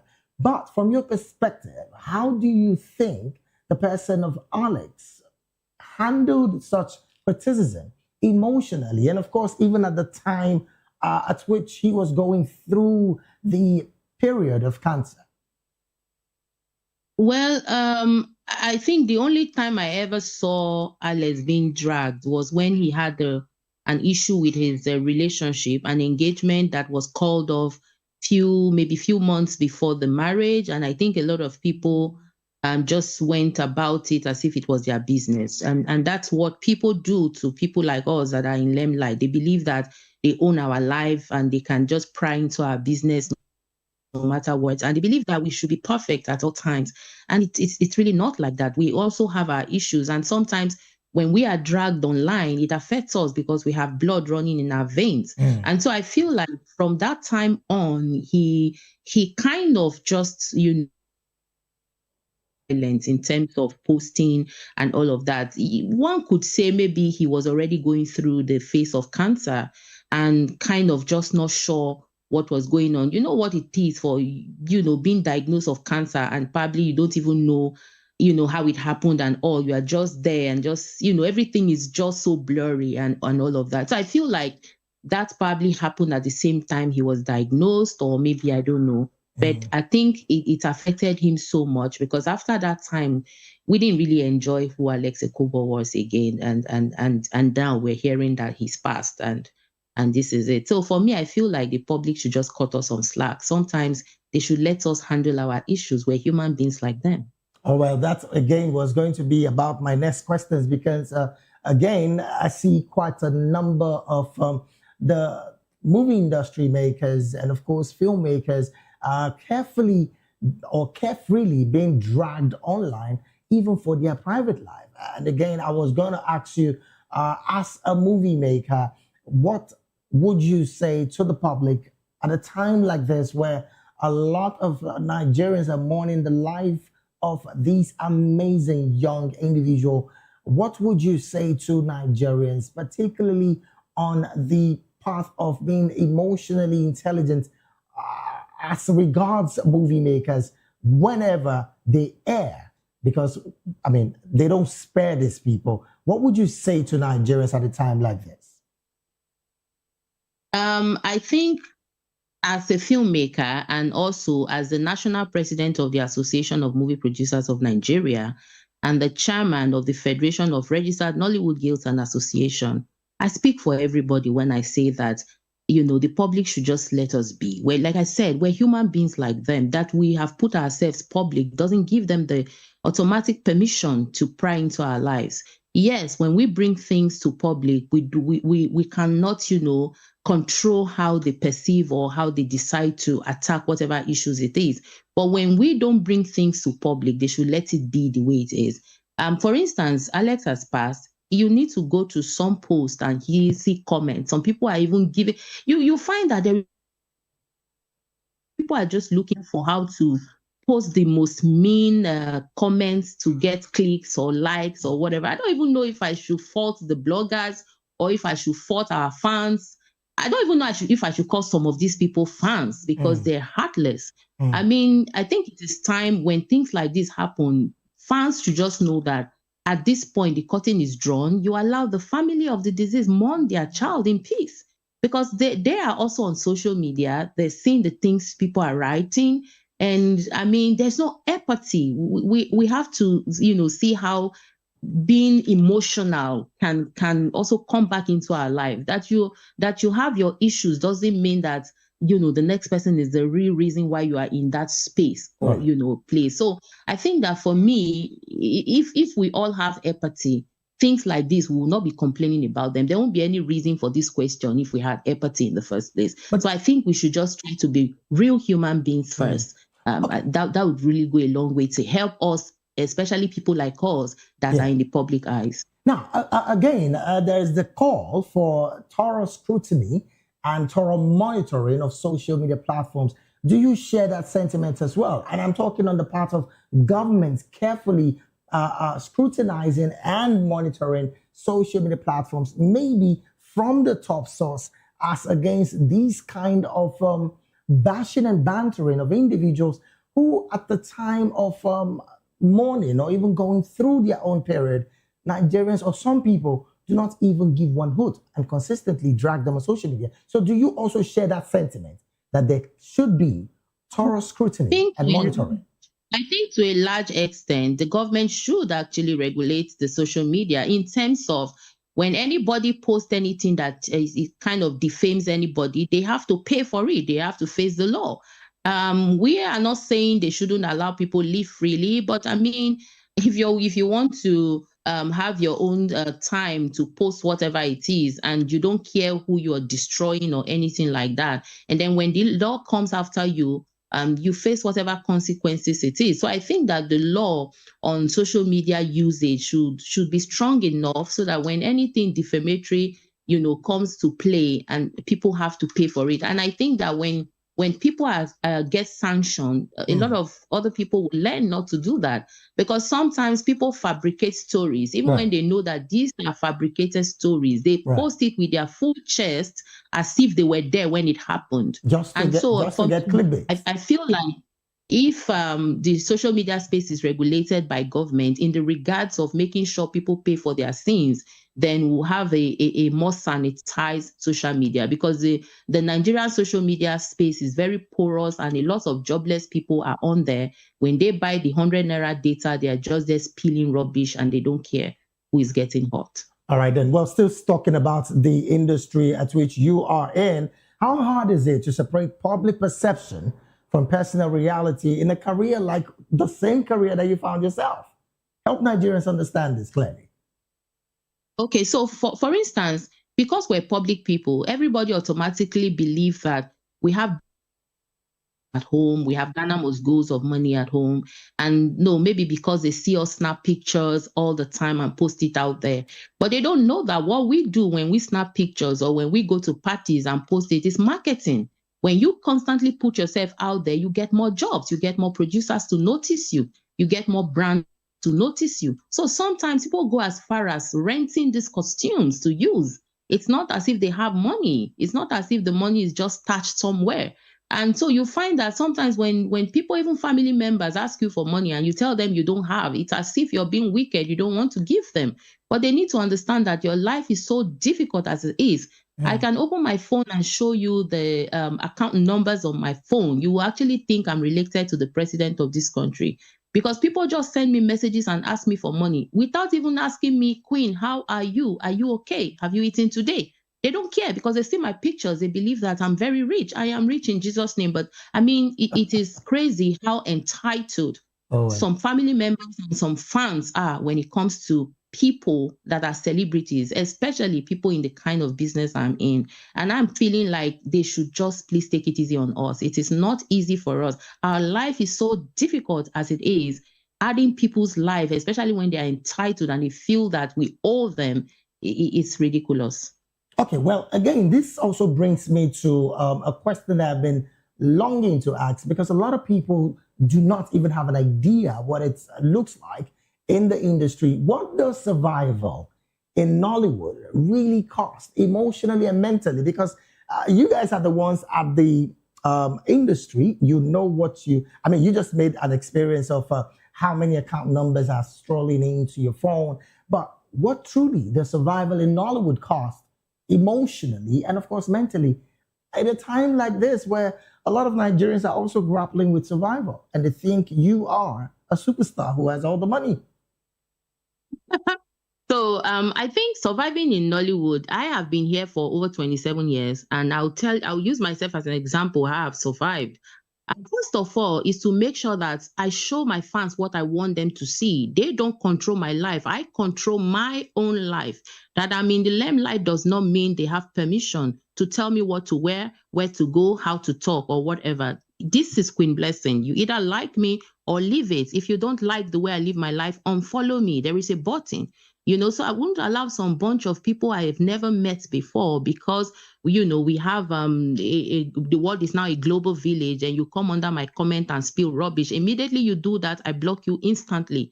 That is what I do, and that's how I have been able to protect my sanity from losing my mind from some of these so-called fans that are so toxic, and poisonous. And when it comes to also surviving, also another thing I have been able to do is to make sure that I have other side businesses that pays my bills. Because it comes to a point in Nollywood where if you're not a very big star, or a very big producer, as the case may be, Yeah. you can't really have enough money to fund your lifestyle. And no matter how low key you are in Nollywood, the lifestyle is expensive. Now talk about those who live fake life. How do you think their life is? Even we that live the real life and tell ourselves and do the things the way we should do it, it is not easy for us. So for that reason, I always advise people, when you come into Nollywood, make sure you have some other side hustles. The day there is a production, glory be to God. The day there is no production, you face the other business that pay your bills.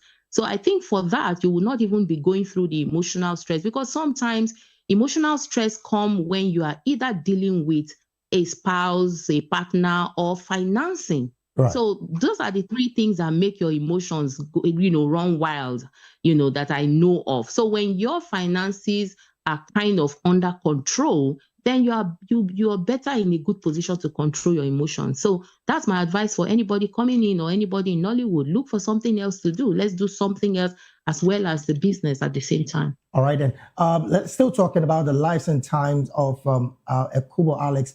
In 2020, the United Nations named him one of the most influential people of African descent under 40 for his contributions to entertainment and, of course, social development. Now, looking at the fact that a young person of his caliber truly did carry that particular role with so much bliss and so much excitement and happiness around him. You did say also you are not so one-on-one close to Alex, but of course you would have worked with him, you would have seen him during some locations and all of that. Do you think Alex carried some certain emotional wounds silently while trying to also stay strong publicly? Because this is something that I know that quite a number of Nollywood stars do. I think, like I said, because we are awfully judged most of the time by fans, and sometimes when you put out something out there, you don't even know how they're going to, the narrative they're going to push.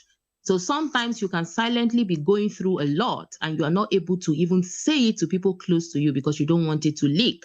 So it's possible that he just stayed silent because he was trying to protect his space, his peace of mind, and the little time he felt he had left. Because, I mean, he passed at 41. That's very young. Yeah. I'm 46, and I'm praying to God that I live to 100 and what have you. And when I saw that he passed yesterday, I first of all froze.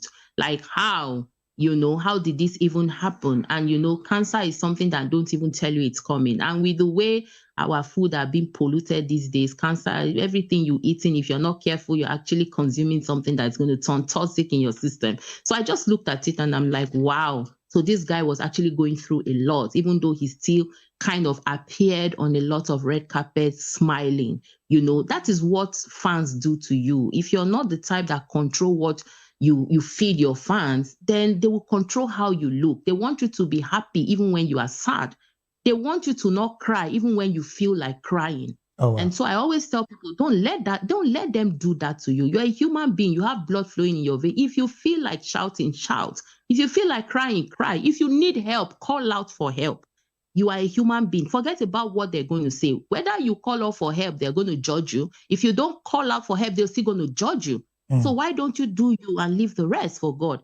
So I feel like, for somebody who got such an opportunity to show himself, to show Nigeria to the world, and to showcase himself, and to show that he was raised from a fantastic family, I think that he's done quite a good deed for Nollywood, and he will be remembered for the rest of time. All right, then. Well, I have two more questions before we just wrap up this conversation. First is, what lesson about his strength and vulnerability do you think young people across the globe, not just Nigeria, because Nollywood is not just Nigeria. Nollywood clearly is a house that have become a major global name. So how much of the strength and vulnerability can young people across the globe learn from the life and times and the journey of Alex Ekubo, from your perspective? I think that Alex at 41 achieved a lot, like I said. What young people should learn, even old people should learn, is that time waits for nobody. And as long as you have time on your side, just use it, because you don't know when that light is going to go off. Alex made sure he used his time well. even at 41, you could mention a lot of his achievements in the movie industry and all the recognition that he got in his lifetime. Right. So for me, while instead of complaining and blaming the government for not doing this or that, I think we should focus on the talent God has given us and the upbringing that we've gotten from our parents to see how we can make Nigeria great, just like Alex did. All right, then. Before I let you go, the final question would be, what is going to be the role of the Association of Movie Producers of Nigeria as regards the final rights of Alex Okubo? If you can share that with us, it will be fine, because I know Nigerians will want to know what will be the role of your association, particularly with, of course, the final rights and all that has to do with Alex Okubo. Okay, so for Alex was the member of Actors Guild of Nigeria. However, as an industry player, we belong to the same industry, so we belong to each other. Whatever they want us to do as the Association of Movie Producers, definitely we're going to be there to support, whatever it is that they're going to do for him. But like I said, because he was not directly a member of the Association of Movie Producers, we are not able to initiate anything. But when they do initiate something and invite us, we'll definitely be there to honor him, because he's definitely a living legend and he will be remembered. All right, and thank you so very much, Queen Blessing Egbesa. We've been talking with Queen Blessing Egbesa, the president of the Association of Movie Producers of Nigeria, AMP. Thank you so very much for being a part of this conversation on the Media News this beautiful afternoon. Thank you. Thank you. With that particular analysis segment, we've come to the end of the Media News right here on Voice of the People Television. Do want to subscribe to our YouTube channel. On YouTube, we're at Voice of the People TV, and on all other social media platforms, we are at VOP TV Live. Up next at the top of the hour is Spotlight with Precious Agumano. Have a beautiful day ahead.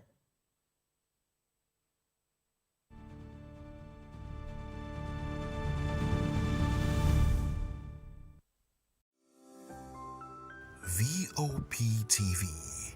Now, you have more than a voice.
This is Health Check, your weekly guide to better living, smarter choices, and trusted answers. From everyday wellness to urgent health issues, we've got you covered. Health Check, only on Voice of the People Television, where your health has a voice.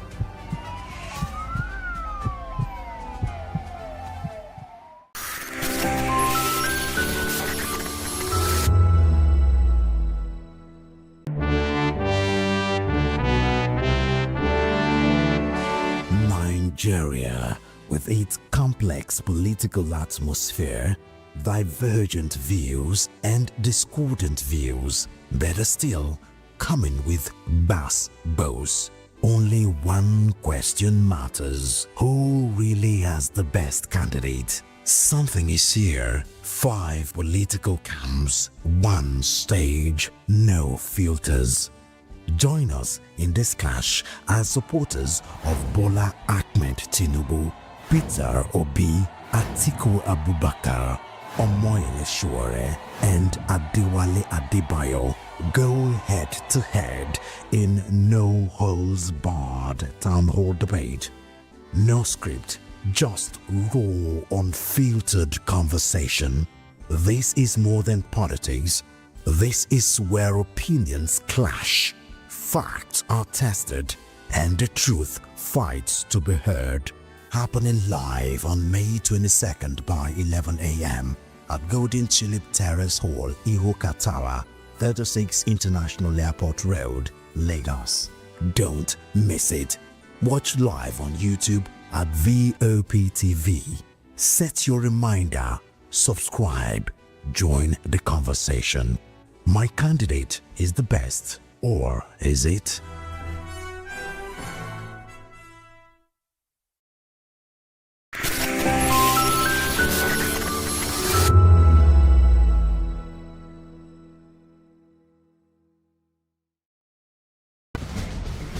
Join us as we drive into the world of politics through insightful interviews with prominent political figures, both serving and former governors, ministers, senators, legislators, party chieftains, activists, and analysts. Get first-hand information into the decision-making processes that affect our daily lives. Highly engaging one-hour program that brings political discourse into focus.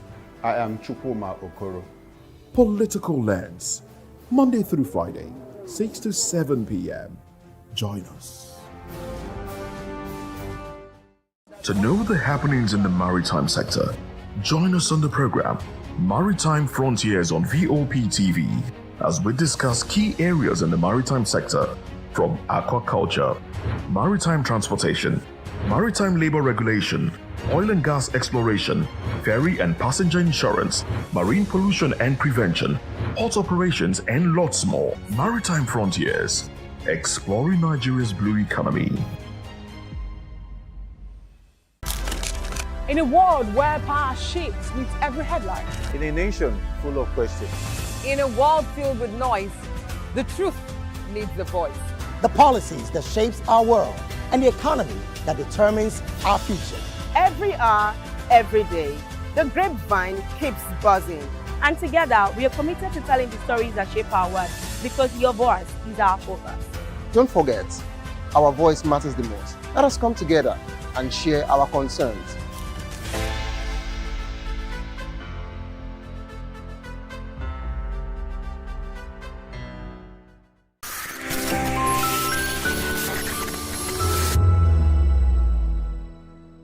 In a world where truth is the ultimate power and opinions scream the loudest, it's time to wade through the noise.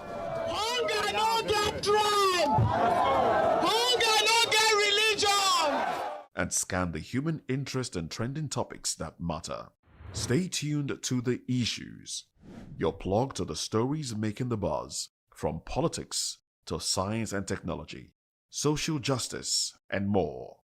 Let's tackle the tough questions and expose the truth. The Issues on Voice of the People Television, Mondays to Fridays, 8 to 9 p.m. The Issues.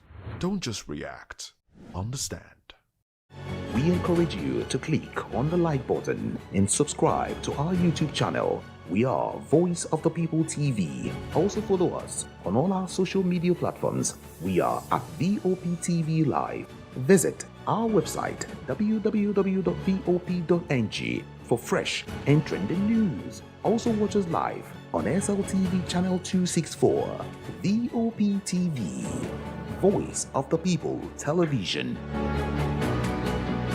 Behind every broken desk lies a broken promise. Education shapes the nations. But who is asking the right questions?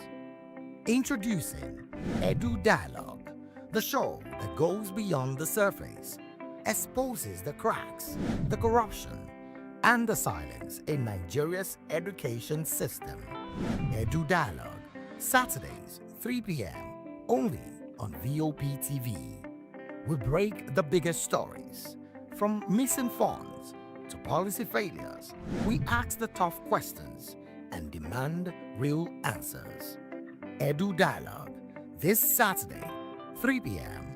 on Voice of the People Television. in a world where power shifts with every headlines, news breaks and events happens, We bring you unbiased and explicit information on politics, economy, and state of the nation. We break down the chaos. Facts, not fluff. Truth, not spin. We discuss not just politics, but a glimpse into the future. Voice of the People Television. Now you have more than a voice.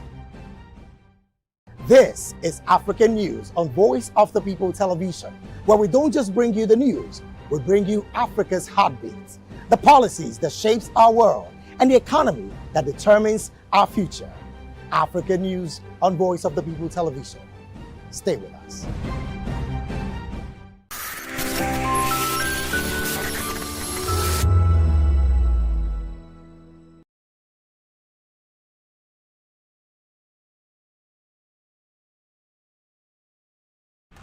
Yes, obviously everybody knows the game is beautiful and that's why I love sports. My name is Kizzy K. You're welcome to my republic. But remember, there can never be a transfer without a window. Just like there can never be a deep thinking without a Pep Guardiola in football. You can't say tennis without talking about Djokovic. So why not give me attention on the show so I can run your race on the TV like Lewis Hamilton Formula 1 star. Don't forget, when God have mercy on you, you can achieve your goals like Cristiano Ronaldo. I am a proud Nigerian, and right here, we talk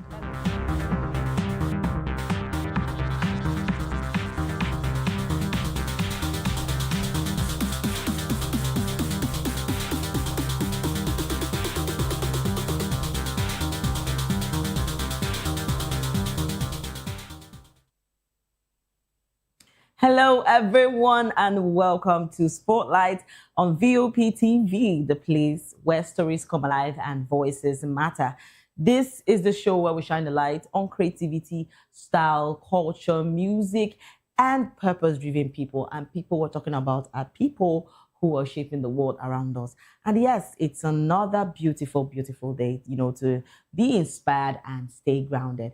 And yes, we're going to talk about a lot of things that has been happening lately. And first off, and I'm sure you've not forgotten that I'm your special baby girl, Precious Agumanu, aka Call Me Pressy. And yes, it's another day to talk about a lot that has been happening. And first off, on our list, we have talking about Pastor Peace Ibiome, the wife of Salvation Ministries founder David Ibiome, has stirred conversations online, following remarks on Mother's Day, the remarks she made during Mother's Day, and concerning divorced women and friendship in marriage. So she advised married women to be cautious about taking relationship advice from divorced women who are unwilling to reconcile or remarry, stressing the importance of protecting their homes and marriages. So this particular statement has caused mixed reactions online. Of some commenters has actually come out to say a lot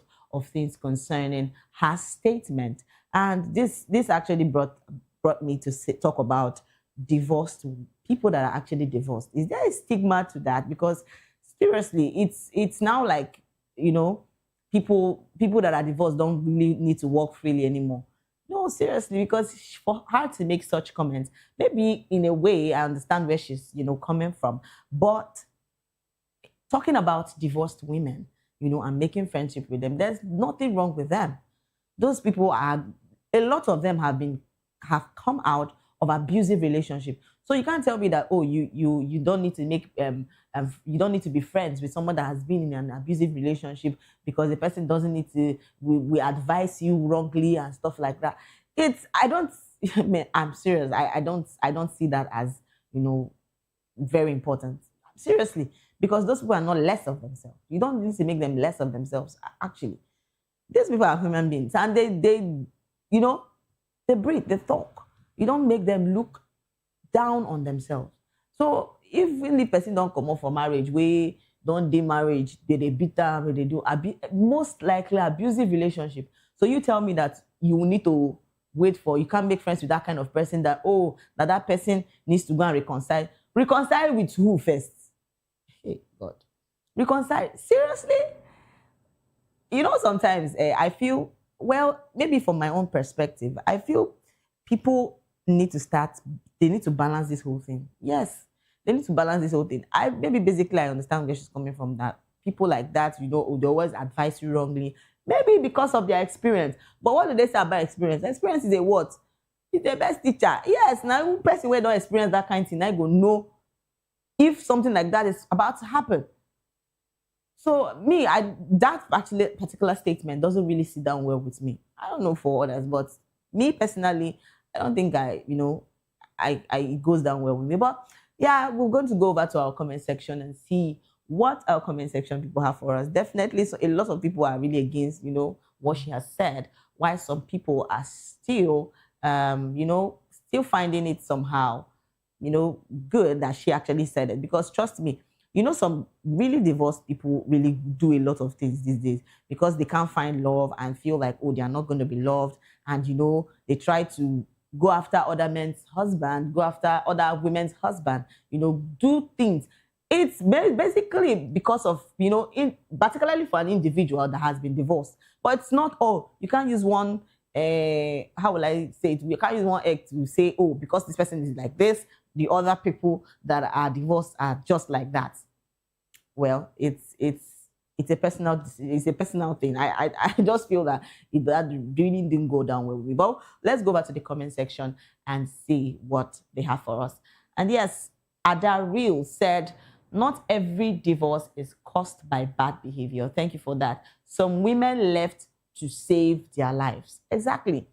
And Kingsley Peter said, Mama was simply advising married women to guard their homes. Yes, you can tell them to guard their homes. But do you know that guarding your homes, a lot of people don't, even some men know they agree they guard their homes. Yes, because some men are, how will I put it? Some men are strange men. They don't even like especially for the one that has come to not give you peace, but destroy you. So you can't tell me that you want to guard that kind of place. No, it's not possible. If a marriage is meant for you to live, it's very important. When it has come to the fact that it's abuse, please leave for your own safety, because person when they are alive, now I go explain the aftermath. All right. And Choma Daniel said the church should stop stigmatizing divorced women, actually. And Esther Johnson said they are happily divorced women living peacefully without bitterness. And come to think of it, a lot of divorced women now feel that, oh, they are not, they're not good for marriages anymore, especially the young ones. And this has to really stop, because, putting that kind of, stigma on them and saying, oh, because they're married ones should stop associating with divorced women. That's a lot. That's a lot. Now I don't know if you're trying to make people, making divorced women, scared, making them feel, oh, that they are not good enough. But seriously, there are lots of, divorced women that, can actually give you peace more than more than the ones that you feel that are even single. Actually, because I see a lot of guys these days, they don't even want to, they don't want to associate themselves with single moms or, probably divorced women. They, in their head, they feel like, oh, women like this are too, they are too rude. They behave anyhow. They don't keep themselves. They are not reserved. All this kind of, thoughts comes up to their head. And I'm like, these people are good people. You don't need to, because one person's bad behavior will try to, stain the other people that actually, because they are divorced. Come on. I just feel that this is your own personal perspective of how you see them. But seriously, that's really wrong. It doesn't really sit down well with me. All right, we'll still have more comments on that. Let's take more and see what somebody said. And yes, Esther Johnson said, there are happily divorced women living peacefully without bitterness. And Mimi Gold said, people are misunderstanding her message completely. And Prince AK said, divorce is painful already. Society should not make it harder. And come to think of it, these people people that are actually divorced that are living, it's a painful thing.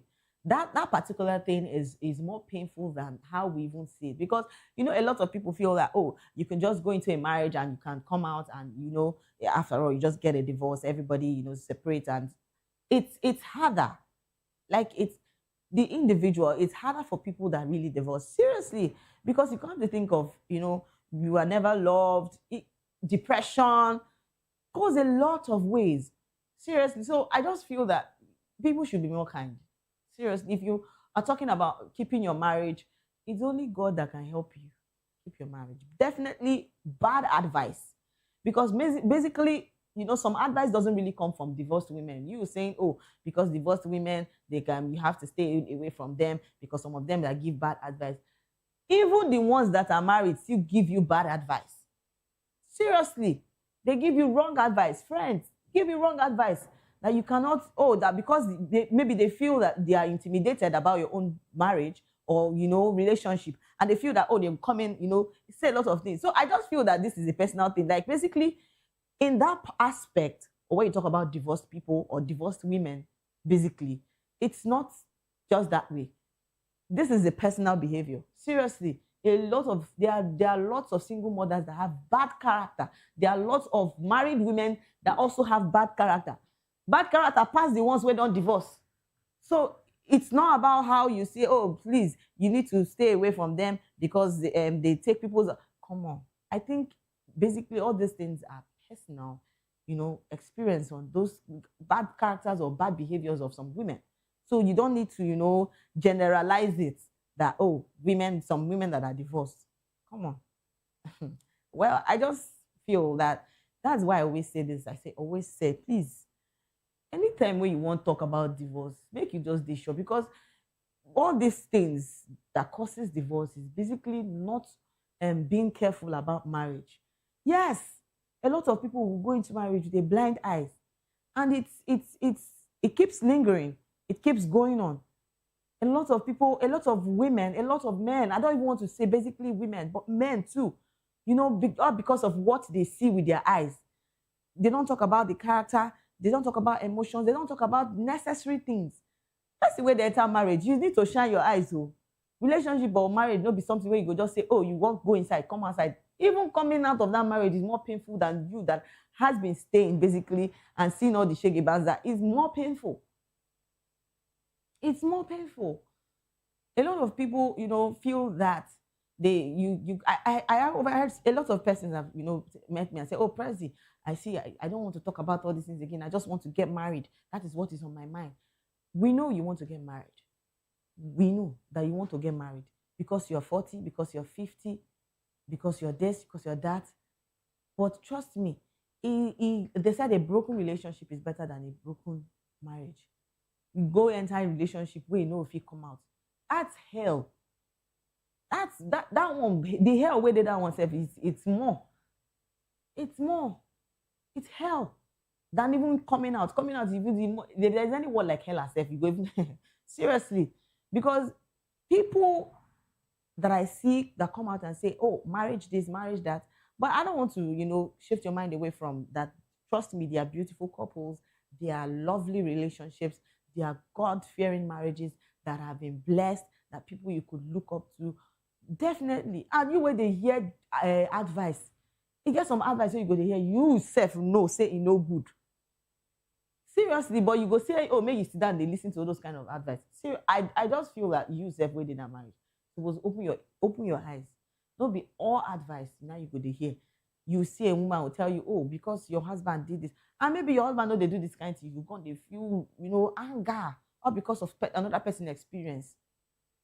See, I always say this over time. I said, the way another person handles his or her marriage doesn't define the other person's way he or she handles his or her own marriage. So marriage for you should be your own thing. The way it works, everybody should do what works for them. Do what works for you. You cannot just come and say, oh, because this one, you just hear super story up and down. And seriously, that really endangers, it causes a lot of things. A lot. And basically, I understand where our mama is coming from, definitely. And maybe she's basically talking about women that have been in a position where they've experienced pain over time in their marriages and gone out of that particular place. And they feel that, oh, because of some women that have made that a narrative that, oh, that they feel peace with another person's husband. Come on. These are the women that they should run away from. Basically not categorizing it that it's, oh, single mothers. definitely not like that. I feel we should be more kind to people. Both if it's single mothers, both single fathers, I don't know how to put it, but yeah, we should be more kind to people like that. They are going through a lot. Seriously. They've come out through pain, through thick and thin. And I just feel we should be more kind. This life will not just be anything. We should just see it more a peaceful place to live. Seriously. All right. And we're still talking about beautiful things that are still happening. And yes, we're going over to our next story. And seriously, this particular one has not been sitting down well with me lately. But in all things, we're always going to be happy and give thanks to God. So yes, our second story, we're talking about popular Nollywood actor and media personality Alex Ekubo has reportedly passed away at the age of 40 and after an alleged prolonged illness. So the shocking news actually surfaced, and a lot of people have been talking about this, and reactions from also our celebrities, and a lot of people have been sad about the news. And yes, basically, I will talk about Alex. Alex is seeing him on movies. I think this is one of the best. Like to me, I will explain. He's one of the best actors I've seen so far, and getting this kind of news was something that really broke my heart. And it's a lot of people have really been talking about him, and people that have known him have already expressed that he's a very, playful person, a kind, beautiful soul. And seeing this particular, news about him really broke my heart. And I know that a lot of our celebrities have really come out, to share their experiences they've had with Alex. And a lot of people are so sad. And I wonder how, his friends would be feeling right now. It's a lot, but for both the family, for both the friends, for the people that has been close to him. And a lot of people came out to say, oh, that he would have, told people that he's sick so that you people will come out and say a lot of things for the ones we don't happen. I just feel, Alex, he needed his own space. And that space he needed was, I think it's just the best. Basically, because a lot of people, trust me, if he had even come out to say anything concerning this, it would have been worse. That people would say a lot of things, talk bad, talk about a lot of things, basically. And this has to bring me to the aspect where I talk about cancer. See, that particular sickness is something that I cannot, like, when, a lot of people have actually come out to bring out the fake news about cancer, I weep in my heart, and I'm like, why would you bring out stuff like this when you know you don't have it? So it's a lot. It's how people, bring up things, try to gain attraction on social media and, feel happy about it. It's a lot. It's a lot. I feel we should start doing better. Start being kind to people, because this life, trust me, it's painful to to really see this beautiful soul. It's really gone. And really, I don't know, but I just pray that God continues to give the family, the friends, colleagues the strength to actually bear this loss. And you see, we're going over to the comment section where a lot of fans have actually come out to say their side of the story about Alex, and how sad they are about the news, and how actually they met this news. So let's get some comments and see what people have actually come out to say. And yes, Olami said, I knew something didn't feel right about him since his sudden disappearance from social media. People are really going through a lot these days, both rich, poor. I just pray this news turns out to be false. It's well. And somebody else said, all right, Wendy said, oh my God. And we have more comments. Let's take more and more comments. Simi Boy said he was offline for a long time. And this is to me to bring to you, please start checking up on people. Very important. Even if you don't see them, like, it's important. Be more kind, be more loving. Start checking up on people, because a lot of people are going through a lot of things that they can't say to anybody. But the kindest words, the encouragement can take them a long way. It could help. You know, a lot of people came out, you know, brought out their, you know, their chats with Alex, people, you know, checking up on him.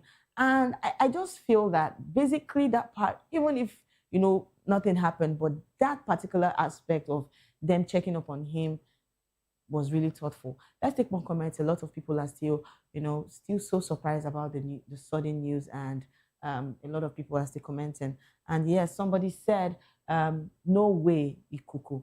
Okay, and it's Fatima said, "Jesus Christ," and Lola Gold said, "Okay." Adeswa said, "Na play." It's not a joke. All right, let's take more comments. A lot of people are so not happy. And Omar Kata said, "This is a very sad news. I have been wondering where this guy had been. I do not know him personally, but I am pained. May his soul rest in peace." And Official Mercy Crew said, "I discussed this a lot with people around me, but I don't know, I don't want to be talking about it too much, this life."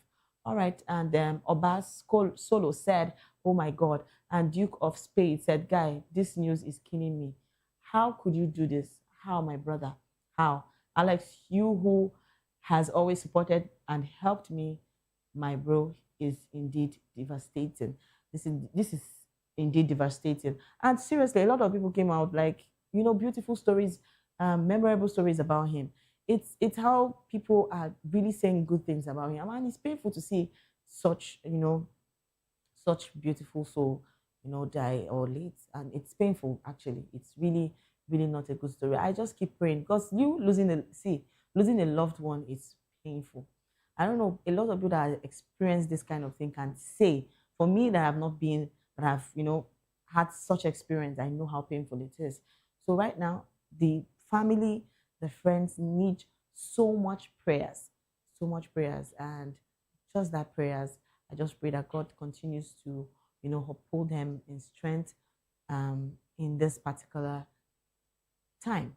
All right, let's take more comments and see what people are saying before we go over to our next story. I have a lot of people talking about this. Let's talk about this. And another person said, "Make it no be." All right, Official Sarah said, "If this later falls, I will unfollow this blog." All right, Belts said, "Come on."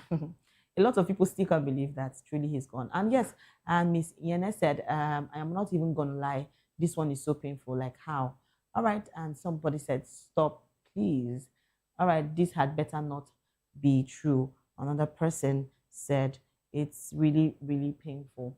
All right, I just still pray that God gives them the strength, to the family and friends and colleagues and everyone that has been really mourning Alex Ekubo, the strength to, you know, bear this loss. All right, we'll take a short break, and when we come back, we'll still have more topics to talk about. Please don't go anywhere. Stay with us.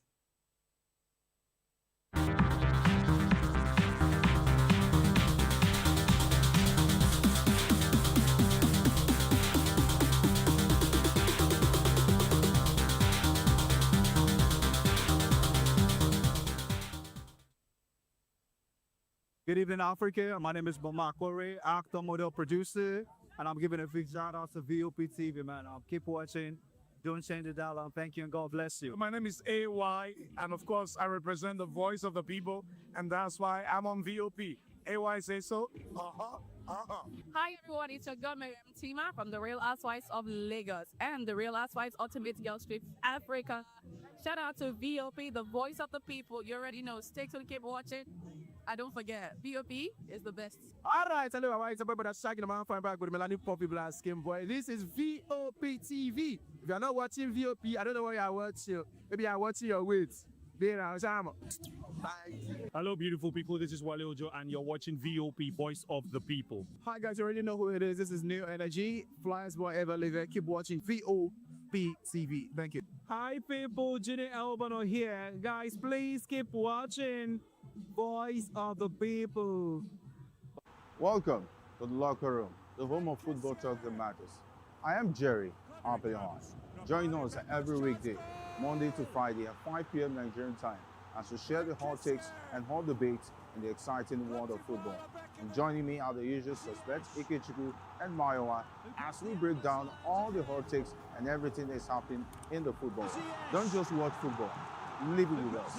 Catch us on the Locker Room and Voice of the People television at 5 p.m. Nigerian time.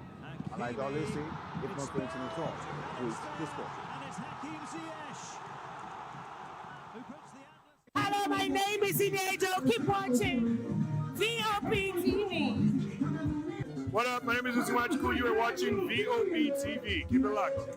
Hello, I am Floyd Igbo. Keep watching VOP TV. Hi, everyone. Hope you're doing good. Keep watching VOP TV. And, just have an amazing day. Thank you. Hi, guys. It's your boy Praise. Keep watching VOP TV. Join us on People's Voice, where we amplify the voice of those that matters the most. Join the conversation. Share your thoughts with me. I am Savior Udo. Weekdays, Monday through Friday, from 4 p.m. to 5.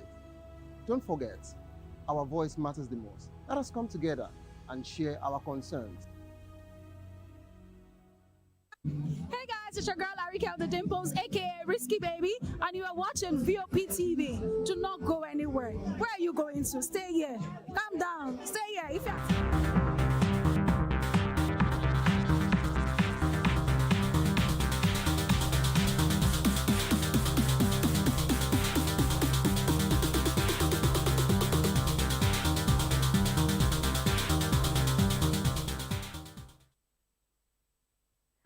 And yes, welcome back to the show Spotlight. Yes, it's still happening here on VOP TV. Yes, your favorite hub. And I'm sure you've not still forgotten that I'm still your special baby girl, Precious Akumanu, aka Call Me Prezi. And yes, because we've been talking about a lot of things that has been happening recently. And yes, next on our story, we have media personality Frank Edoho has reacted to growing social media rumors alleging that singer Chike was involved with his ex-wife Sandra.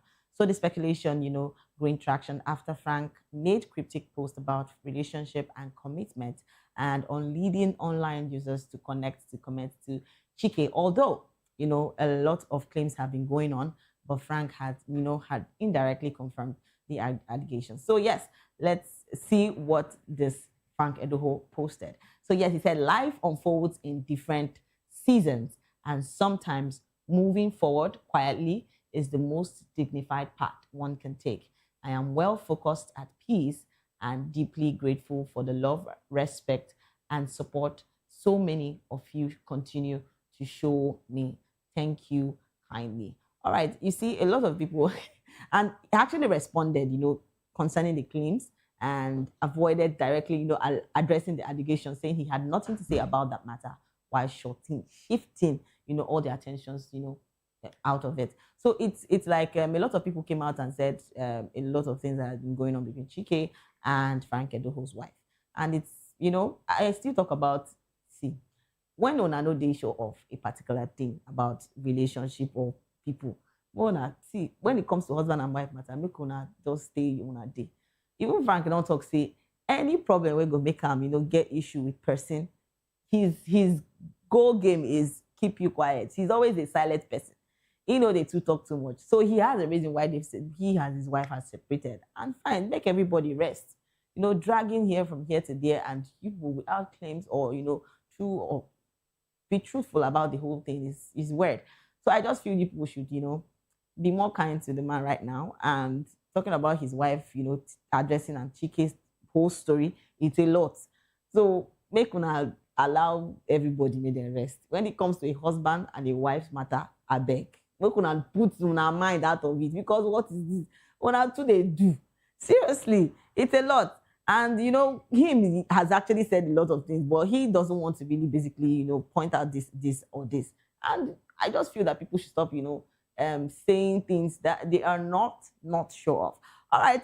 You see, our comment section, people don't talk plenty things concerning the whole situation between Chike, his and Frank Edoho's ex-wife and Frank Edoho. All right, let's go back to the comment section and see what they have for us. And yes, somebody said, so this is true. Okay.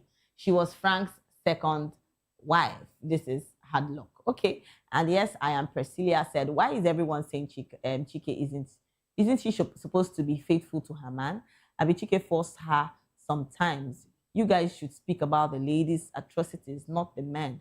Because if reverse was the case, una go dey blame the man. Okay, and somebody said women. So another person said, wear and smile, and he said, now wow, to see man or woman we get fear of God now by fasting and prayers. Okay, and Sabi Girl Official said, I didn't even realize it was this particular chicken, as in Nakupenda chicken. Okay, see, a lot of people are really saying things because let's take more comments. And we have more and more comments from our fans. And yes, Nene Jones said, one guy said to me that the reason he would never forgive his wife if she cheats on him is because his fellow man can own everything he himself owns, but his wife is the only thing his fellow man does not have. Deep, women stay at a place. I see a lot of men coming out to say women stay at a place. Please, I think this has to be generalized, because when women cheat these days, it feels like we are the main problem. But when a man cheats, it's more, people see it as as a very good thing, and they can just move on. Please, let's generalize this. If you're saying the women should stay at one place, the men should also stay at one place too. So you have to generalize it, you have to make it fit. Because trust me, in as much as we get plenty women where they do things, they get bad character. The men too will get bad character. Yes, not the truth. And Emi Kanmu said he has been healing in private for 2 years while people are busy guessing. It just goes to show that you don't owe the public a front row seat to your pain. And when it comes to about divorce, I've said this over time. I said, if divorce where you go do, say if you did that marriage again, please move, leave for your peace of mind. Because I don't see where you have to, say you have, because you want to stay in that relationship and because of what people will say you want to be in that relationship. If it's important for you to leave, please leave for your peace of mind. A lot of people have been, abused emotionally, physically, a lot of things. And this is not just the women, but the men too. They go through all this heartbreak and all this kind of things. So see, I just feel that if you feel that you're done with the marriage and you cannot stay again, say now you don't tire, say now abuse you they receive. Basically, strictly when it comes to abuse, please leave. It's very important for you to leave. I won't even advise that you stay because of what people will say. You want to protect, because a lot of women have been found in that position where they want to say, because what somebody will say, because of what the society will say, because of what the community will say. Who cares? Like, seriously, because trust me, if they talk finish 1 or 2 days, everybody don't go their normal way of life. Don't be only you carry problem. People, they work out with problem up and down. Yes. So please, guard your own peace. Your peace of mind is very important. Let's take more comments. A lot of people are still talking about this. And yes, we still have more comments. And somebody said they can handle what they serve. Okay. And hey, for this marriage thing, make good people meet good people. Amen to that. And make bad people meet the worst people with bad intentions. All right. And Mijay Bursten said, Chike T. Rogo. Okay. And Yusuf writes, marriage is an audacious decision. And Olakurani said, the only kind of men that sleeps with another man's wife is those men that avoid of understanding. Okay. All right. See, I still say this and I'll say it over again. Please, for your peace of mind, if you see, say relationship where you date abusive, please work out. It doesn't matter if it's emotional. It doesn't matter if it's physical. Please move out. And yes, when it concerns husband and wife matter, please, if people should leave them out, promote your mind for people. Because when they go reconcile, go there. Yes, even said if you did there, they go use you reconcile. Very important. And please, make all these people where they, you don't want to stay with somebody in a relationship. You just want to marry them because of their money. I pity you. Because even as they talk saying that money, they make you, they enter that marriage. Sure, say, what they do. But shine your eyes if you decide, say you want day with person. Very important. When it comes to the aspect of marriage, it better, say may you shine your eyes well. All right, we'll take a short break. And when we come back, we have a guest joining us. So please don't go anywhere. Stay with us.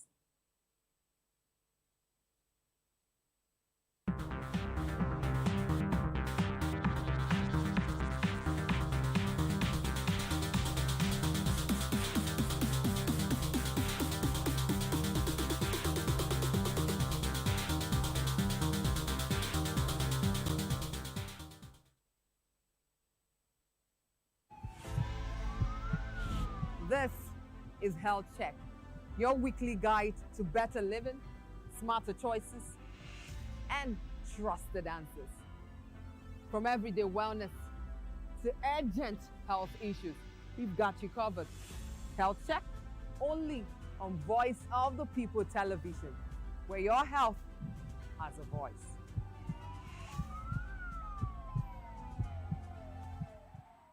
Are you ready for the extraordinary? Something big is happening on your screen.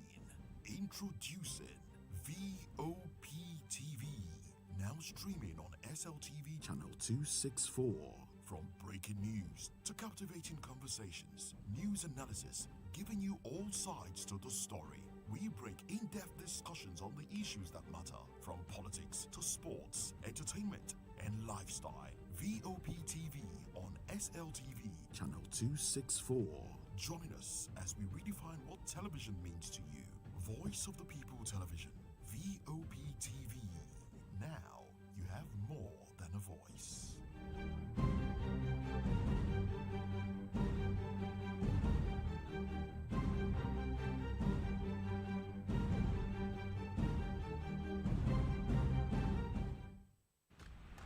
Yes, obviously everybody knows the game is beautiful and that's why I love sports. My name is Kizzy K. You're welcome to my republic. But remember, there can never be a transfer without a window. Just like there can never be a deep thinking without a Pep Guardiola in football. You can't say tennis without talking about Djokovic. So why not give me attention on the show so I can run your race on the TV like Lewis Hamilton, Formula One star. Don't forget, when God have mercy on you, you can achieve your goals like Cristiano Ronaldo. I am a proud Nigerian, and right here, we talk NFF. For every sports updates, commentaries, live interviews.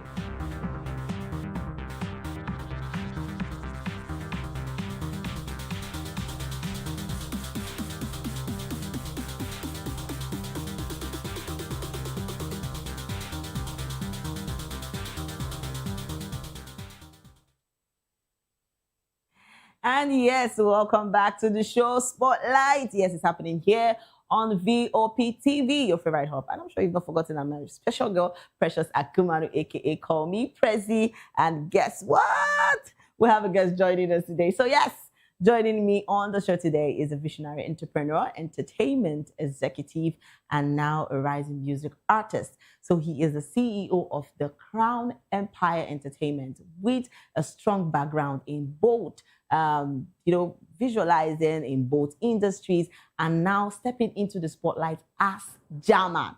He is set to make his musical debut with his upcoming single, Ekoile, Lagos Our Home. So a soulful anthem celebrating the resilience, culture, and spirit of Lagos.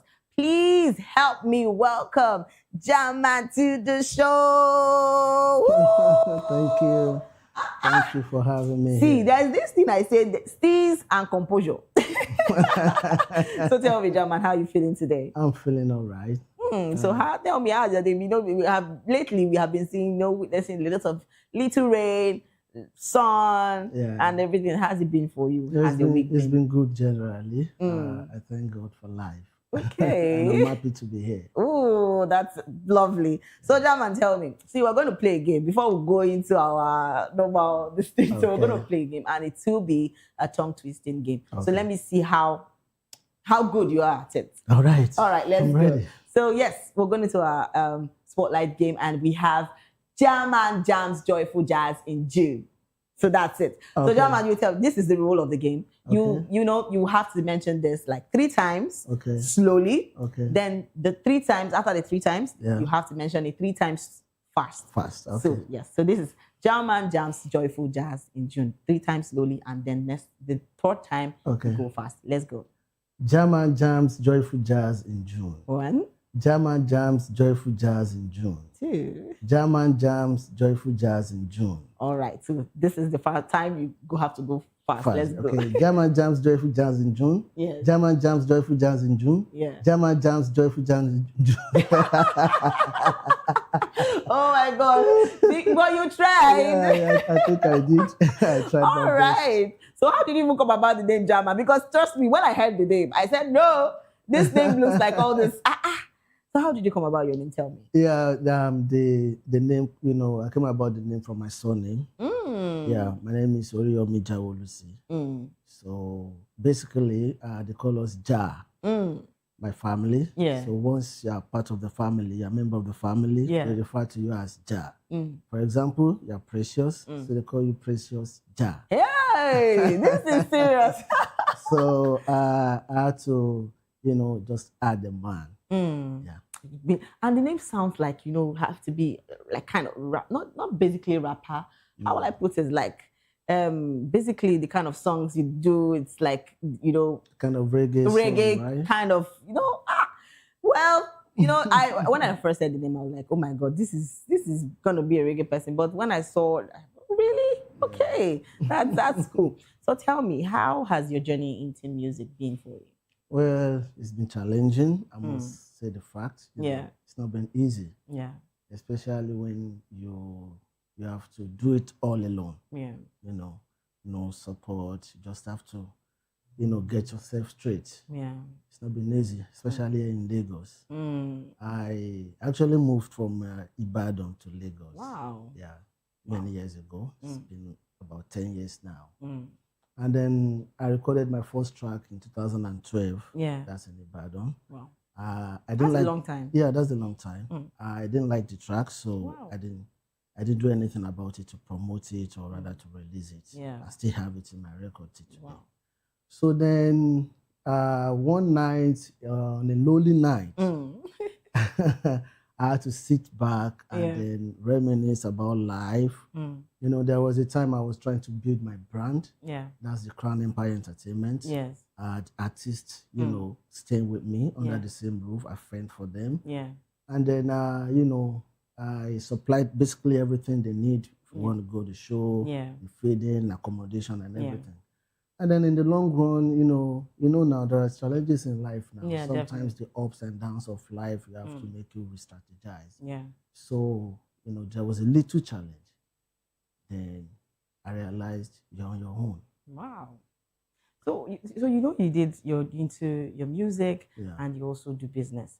How do you even join this? Like, how do you collaborate with both of them? Because I need to ask, when someone says, oh, I'm into real estate, and I'm like, okay, you're into, and I know the stress that comes with that. Exactly. And now you're saying, oh, I'm a music person. Like, how do you even go about both of them? It doesn't actually affect, Really? Yeah, it doesn't affect. Okay. Just have to set the time. That's it. Time I spend in the studio is different from the time I spend on the field. Yeah. So that's just it. You always have this in mind that you're going to be an artist? Yes, I've had it in mind for so long. And then the main reason for going into real estate is I need money. Ooh. Without money, yes, and without support, it's very hard, to survive in the music industry. Yeah. Only the grace of God can keep you going. Of course. Probably if you have a sponsor, like record label and also. Then I had to okay, doing this real estate will at least, help me fund, get some funds and then going into music wouldn't be hard. And that's exactly what I'm doing. So tell me, what are the challenges you faced so far as a music person? Well, the challenge has been so crazy. Yeah. I need to say that it's been so crazy. Like I was saying before, I was trying to build a brand, a record label, the Crown Empire Entertainment. Yeah. Then, after all the old drama, I had to go back home. That's to my dad's house in Ibadan, Oyo State. Yeah. So that was when I came about this song. Wow. Like, what's the whole essence? I've invested so much in people, and then when they got it right, they left. Wow. Without looking back. Wow. That's one challenge. Then I was like, okay, instead of me investing in people, why don't you invest in yourself first, German? Yeah. So that's exactly what I'm doing now. Wow. So I've been trying, and the Lord has been, really good.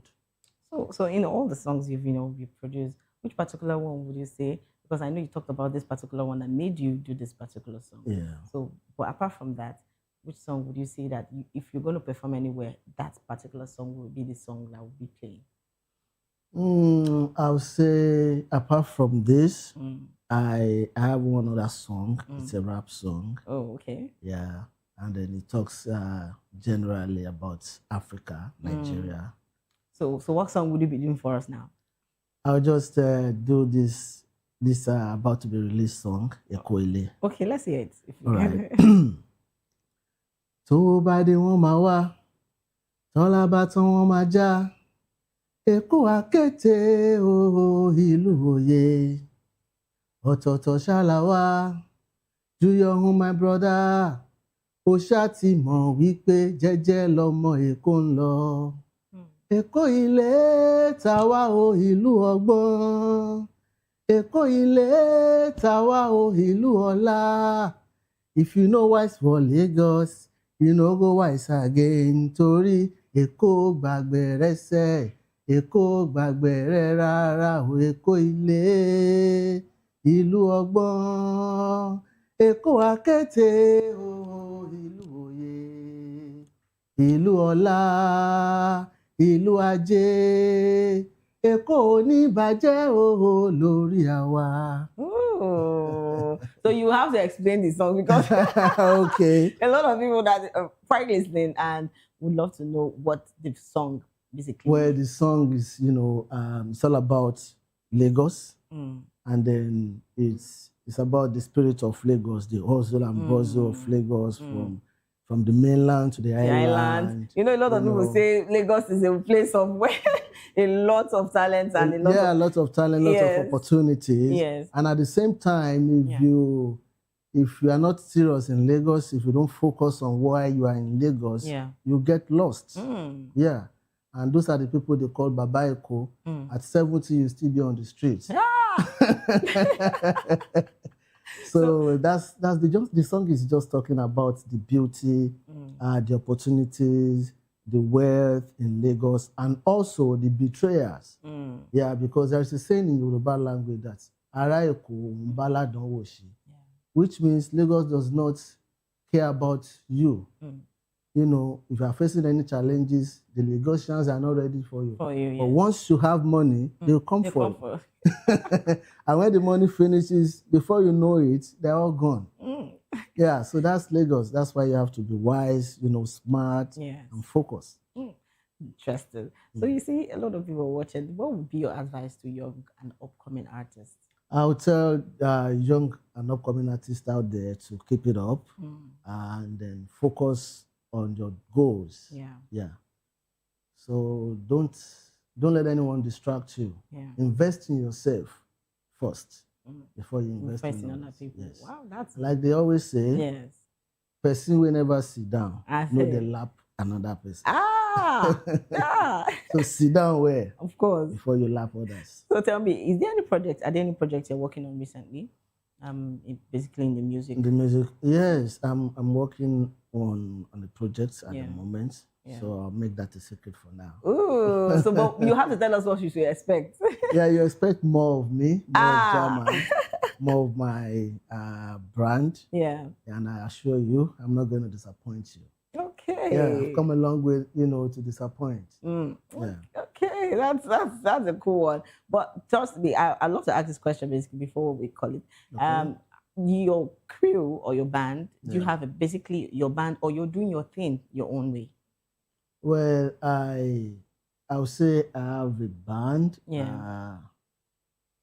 Based on the story you told me that you've invested so much on people and into music. Yeah. So I feel that, a lot of people that have been in such situations would not want to have any other person, but apart from being into real estate, I'm an artist manager as well. Okay. So I have other artists, who they are still looking up to me. Yeah. But just like I said, if you never sit down well, like other person.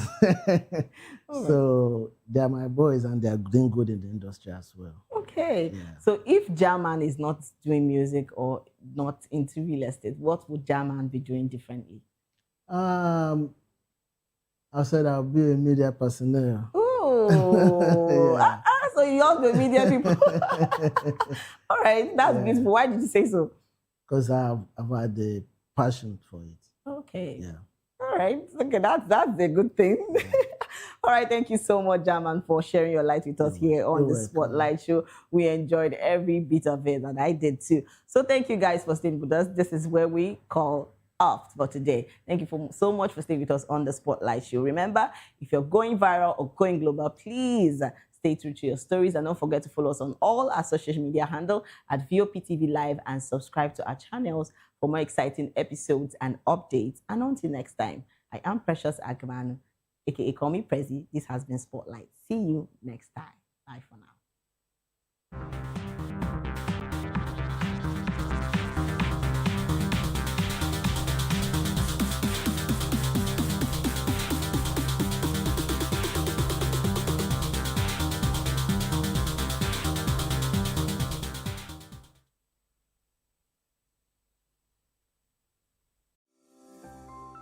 VOP TV.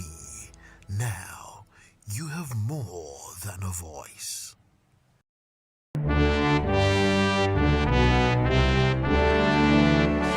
Nigeria, with its complex political atmosphere, divergent views, and discordant views, better still, coming with bass bows. Only one question matters. Who really has the best candidate? Something is here. 5 political camps, 1 stage, no filters. Join us in this clash as supporters of Bola Ahmed Tinubu, Peter Obi, Atiku Abubakar, Omoyele Sowore, and Adewale Adebayo go head to head in no holds barred town hall debate. No script, just raw, unfiltered conversation. This is more than politics. This is where opinions clash, facts are tested, and the truth fights to be heard. Happening live on May 22nd by 11 a.m. at Golden Tulip Terrace Hall, Ihoka Tower, 36 International Airport Road, Lagos. Don't miss it. Watch live on YouTube at VOPTV. Set your reminder, subscribe, join the conversation. My candidate is the best, or is it?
This is Health Check, your weekly guide to better living, smarter choices, and trusted answers.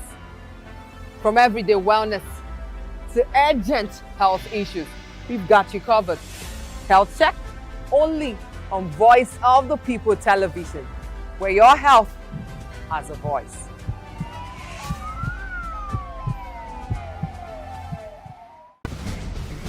Join us as we drive into the world of politics through insightful interviews with prominent political figures, both serving and former governors, ministers, senators, legislators, party chieftains, activists, and analysts. Get first-hand information into the decision-making processes that affect our daily lives. Highly engaging 1-hour program that brings political discourse into focus.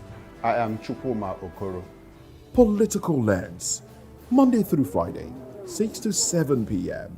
Join us.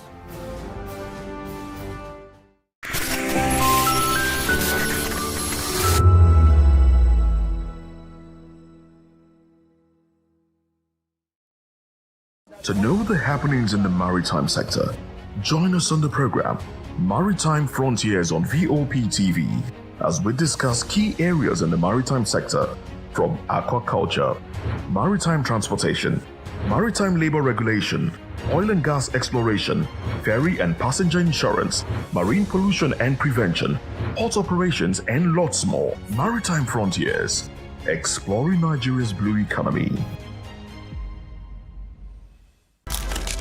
In a world where power shapes with every headline. In a nation full of questions. In a world filled with noise, the truth needs a voice. The policies that shapes our world and the economy that determines our future. Every hour, every day, the grapevine keeps buzzing. And together, we are committed to telling the stories that shape our world because your voice is our focus. Don't forget, our voice matters the most. Let us come together and share our concerns.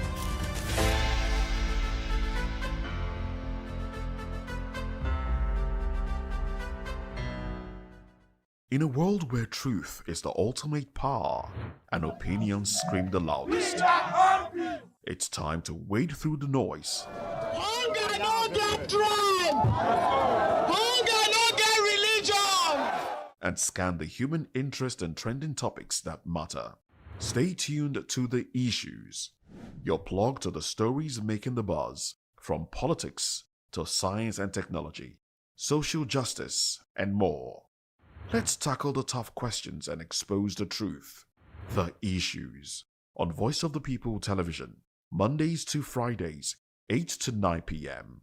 The Issues. Don't just react, understand.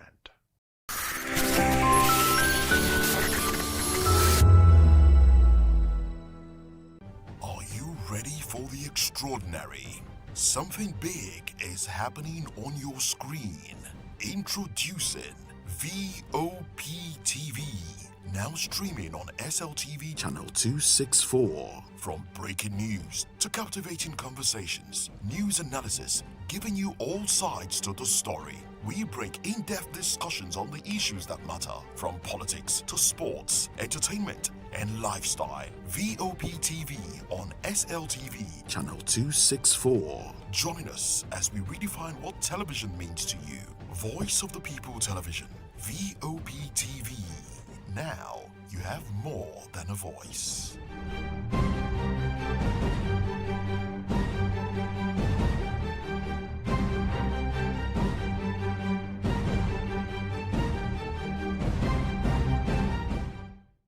We encourage you to click on the like button and subscribe to our YouTube channel. We are Voice of the People TV. Also follow us on all our social media platforms. We are at VOP TV Live. Visit our website www.vop.ng for fresh and trending news. Also watch us live on SLTV channel 264.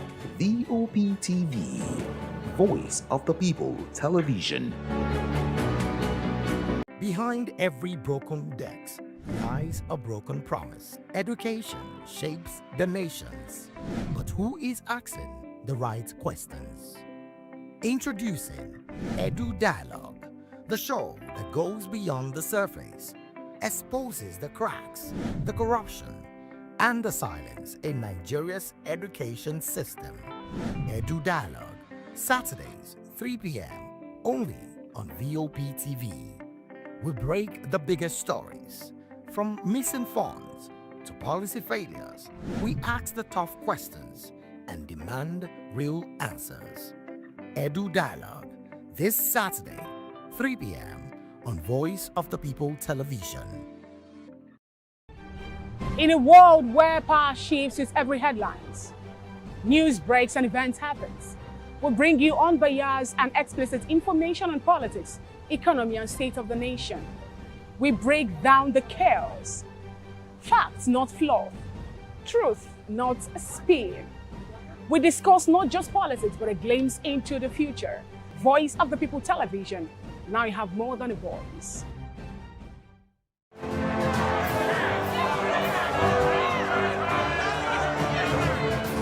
Do you want your voice to be heard? Do you know that you matter in the scheme of things? The People's Voice. the show where ordinary citizens take center stage as we discuss the biggest stories that affect you and I. With you in mind, we facilitate lively discussions, debates, and interviews on the topics that matter most to you and I, from social justice to economic empowerment, education to healthcare, governance, and more, tackling tough topics and amplifying your voice. Join the conversation and make your voice count. The people's voice. Make your voice count.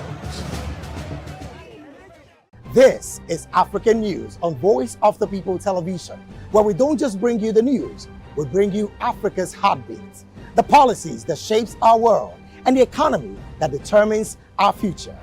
African News on Voice of the People Television. Stay with us.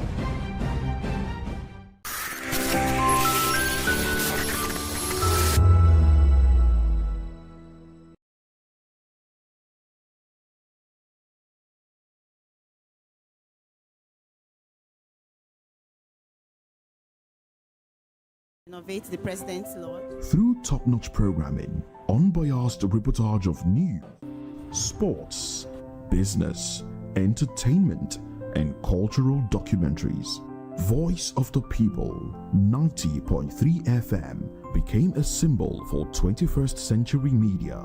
And now, a new baby is born. Voice of the People Television, VOP TV, youthful, full of vigor and penchant for excellence in the continent's media space, exposing the wrongs, applauding the rights, dissecting the news without fear or favor, through factual and accurate stories and contents. Corruption kills three things that makes a society. Representing the interests of the people and giving them a voice. Voice of the People TV is here to stay towards building a fair society. VOP TV, Voice of the People Television, truly a voice for the people. We encourage you to click on the like button and subscribe to our YouTube channel. We are Voice of the People TV. Also follow us on all our social media platforms. We are at VOP TV Live. Visit our website www.vop.ng for fresh and trending news. Also watch us live on SLTV channel 264, VOP TV. Aviation Scope every Sunday at 7 p.m. only on Voice of the People TV. We don't just report, we reveal. We don't just ask, we uncover. Because when it comes to the skies, ignorance is turbulence. Aviation Scope. The sky isn't the limit, it's just the beginning. Are you looking for where to buy quality and original studio and musical equipment in Nigeria? Welcome to Iruka Online, Nigeria's biggest musical and sound equipment warehouse. Your trusted home for top global brands, reliable low-priced alternatives, and 100% original musical accessories. With over 16 locations nationwide and open 7 days a week, we deliver unbeatable service and customer support you can count on. Shop online at iruka.com in partnership with world-renowned brands like Wolfdale Pro, Prisoners, Twile Keyboards, Fender and Jackson Guitars, Marshall Amplification, Mapex Acoustic Drum Set, Tech Electronic Drums and Accessories, Evans Drumheads, Ashdown Engineering, and many more. Iruka Online, powering your sound with quality you can trust. Good evening, Africa. My name is Bomakore, actor, model, producer, and I'm giving a big shout out to VOP TV, man. Keep watching. Don't change the dial. Thank you and God bless you. My name is AY, and of course, I represent the voice of the people, and that's why I'm on VOP. AY say so. Hi everyone, it's your girl Miriam Tima from the Real Housewives of Lagos and the Real Housewives Ultimate Girl Trip Africa. Shout out to VOP, the voice of the people. You already know. Stay tuned, keep watching. And don't forget, VOP is the best. All right, hello, how are you? That's Shaggy, the man, fine back with Melanie Poppy Black Skin Boy. This is VOP TV. If you're not watching VOP, I don't know why you're watching. Maybe you're watching your weight. Hello, beautiful people. This is Wale Ojo, and you're watching VOP, Voice of the People. Hi guys, you already know who it is. This is New Energy. Flyers wherever live it. Keep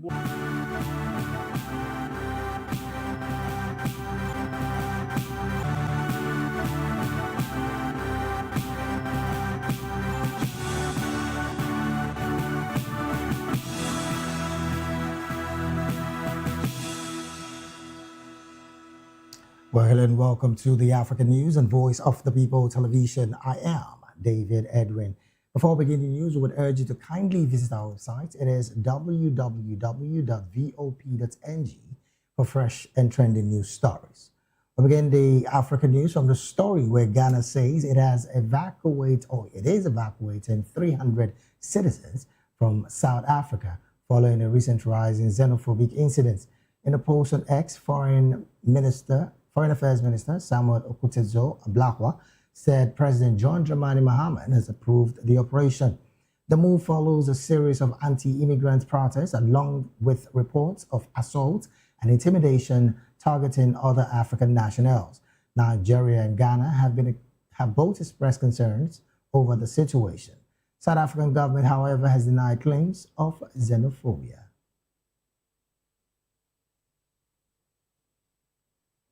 Still in Ghana, Ghanaian Member of Parliament Kwame Ohene Frimpong has been detained at Schiphol Airport in Amsterdam. Frimpong, who represented the Ashanti Akiem North constituency, was reportedly held by Dutch authorities as part of an ongoing investigation linked to the United States Federal Bureau of Investigation. Sources familiar with the case say the probe involves suspected financial crimes, including money laundering and romance scam worth an estimated $32 million.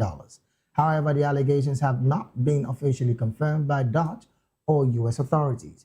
In a brief statement, Ghana's parliament said it had been informed of the detention and was working to establish the full details. The statement signed by the clerk to parliament, Ebenezer Ahuma Lijeto, said the Speaker and parliamentary leadership are in contact with Ghana's diplomatic mission in The Hague.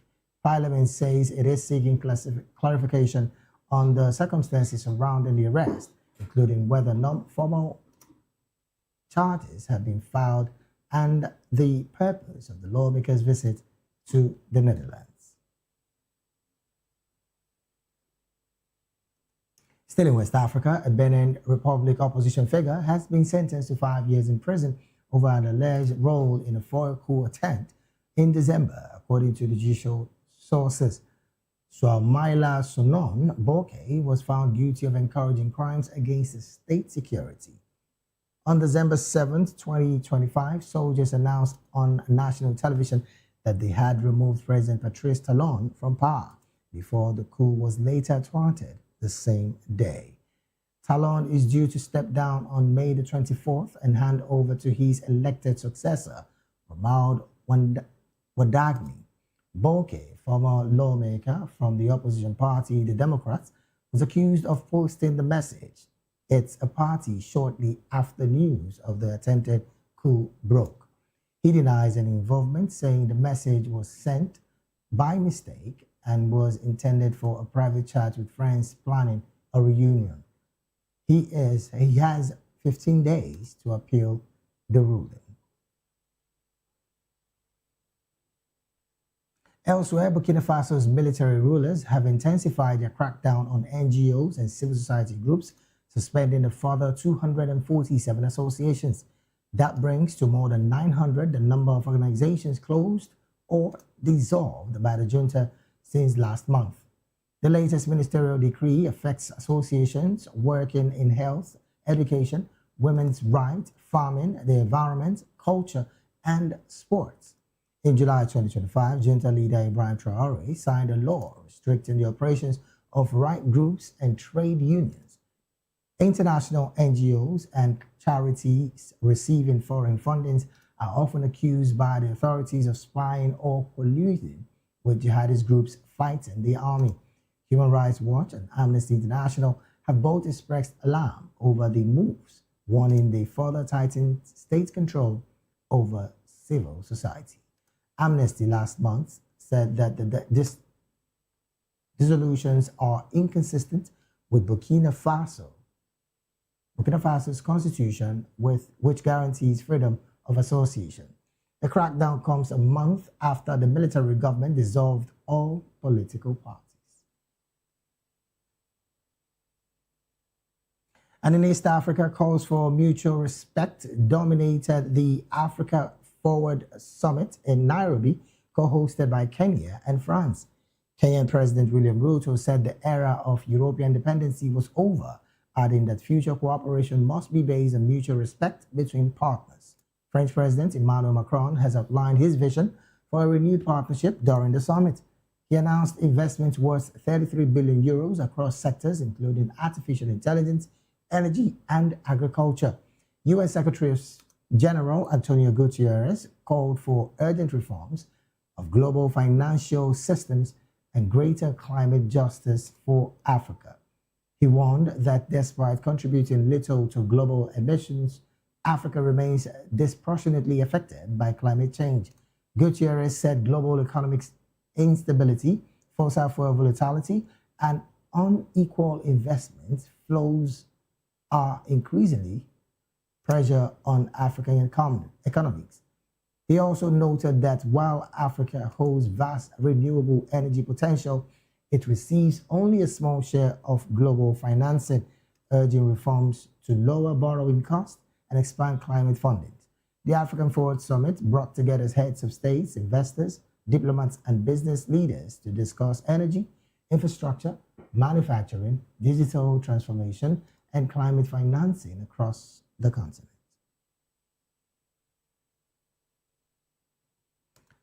Earlier, Kenyan police used tear gas to disperse dozens of anti-France protesters attempting to march towards the Kenyatta International Convention Center in Nairobi, where the African Forward Summit was taking place. The demonstrators gathered along Uhuru Highway carrying red flags and anti-imperialism placards before anti-riot officers moved in to block their advance towards the heavily guarded venue. Footages from the scene showed police chasing protesters through parts of the city center as tear gas filled the air. Several demonstrators were also seen being taken away in police vehicles during the operation. He pointed to the rapid real estate development along the Kampala-Entebbe Road corridor as evidence of growing household wealth among the people.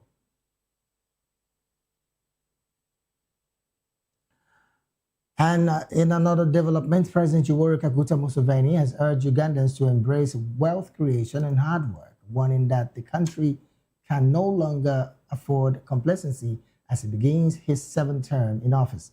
Speaking after being sworn in at the Kololo Independence Ground, Museveni said the new term should be a period of action and productivity for all Ugandans.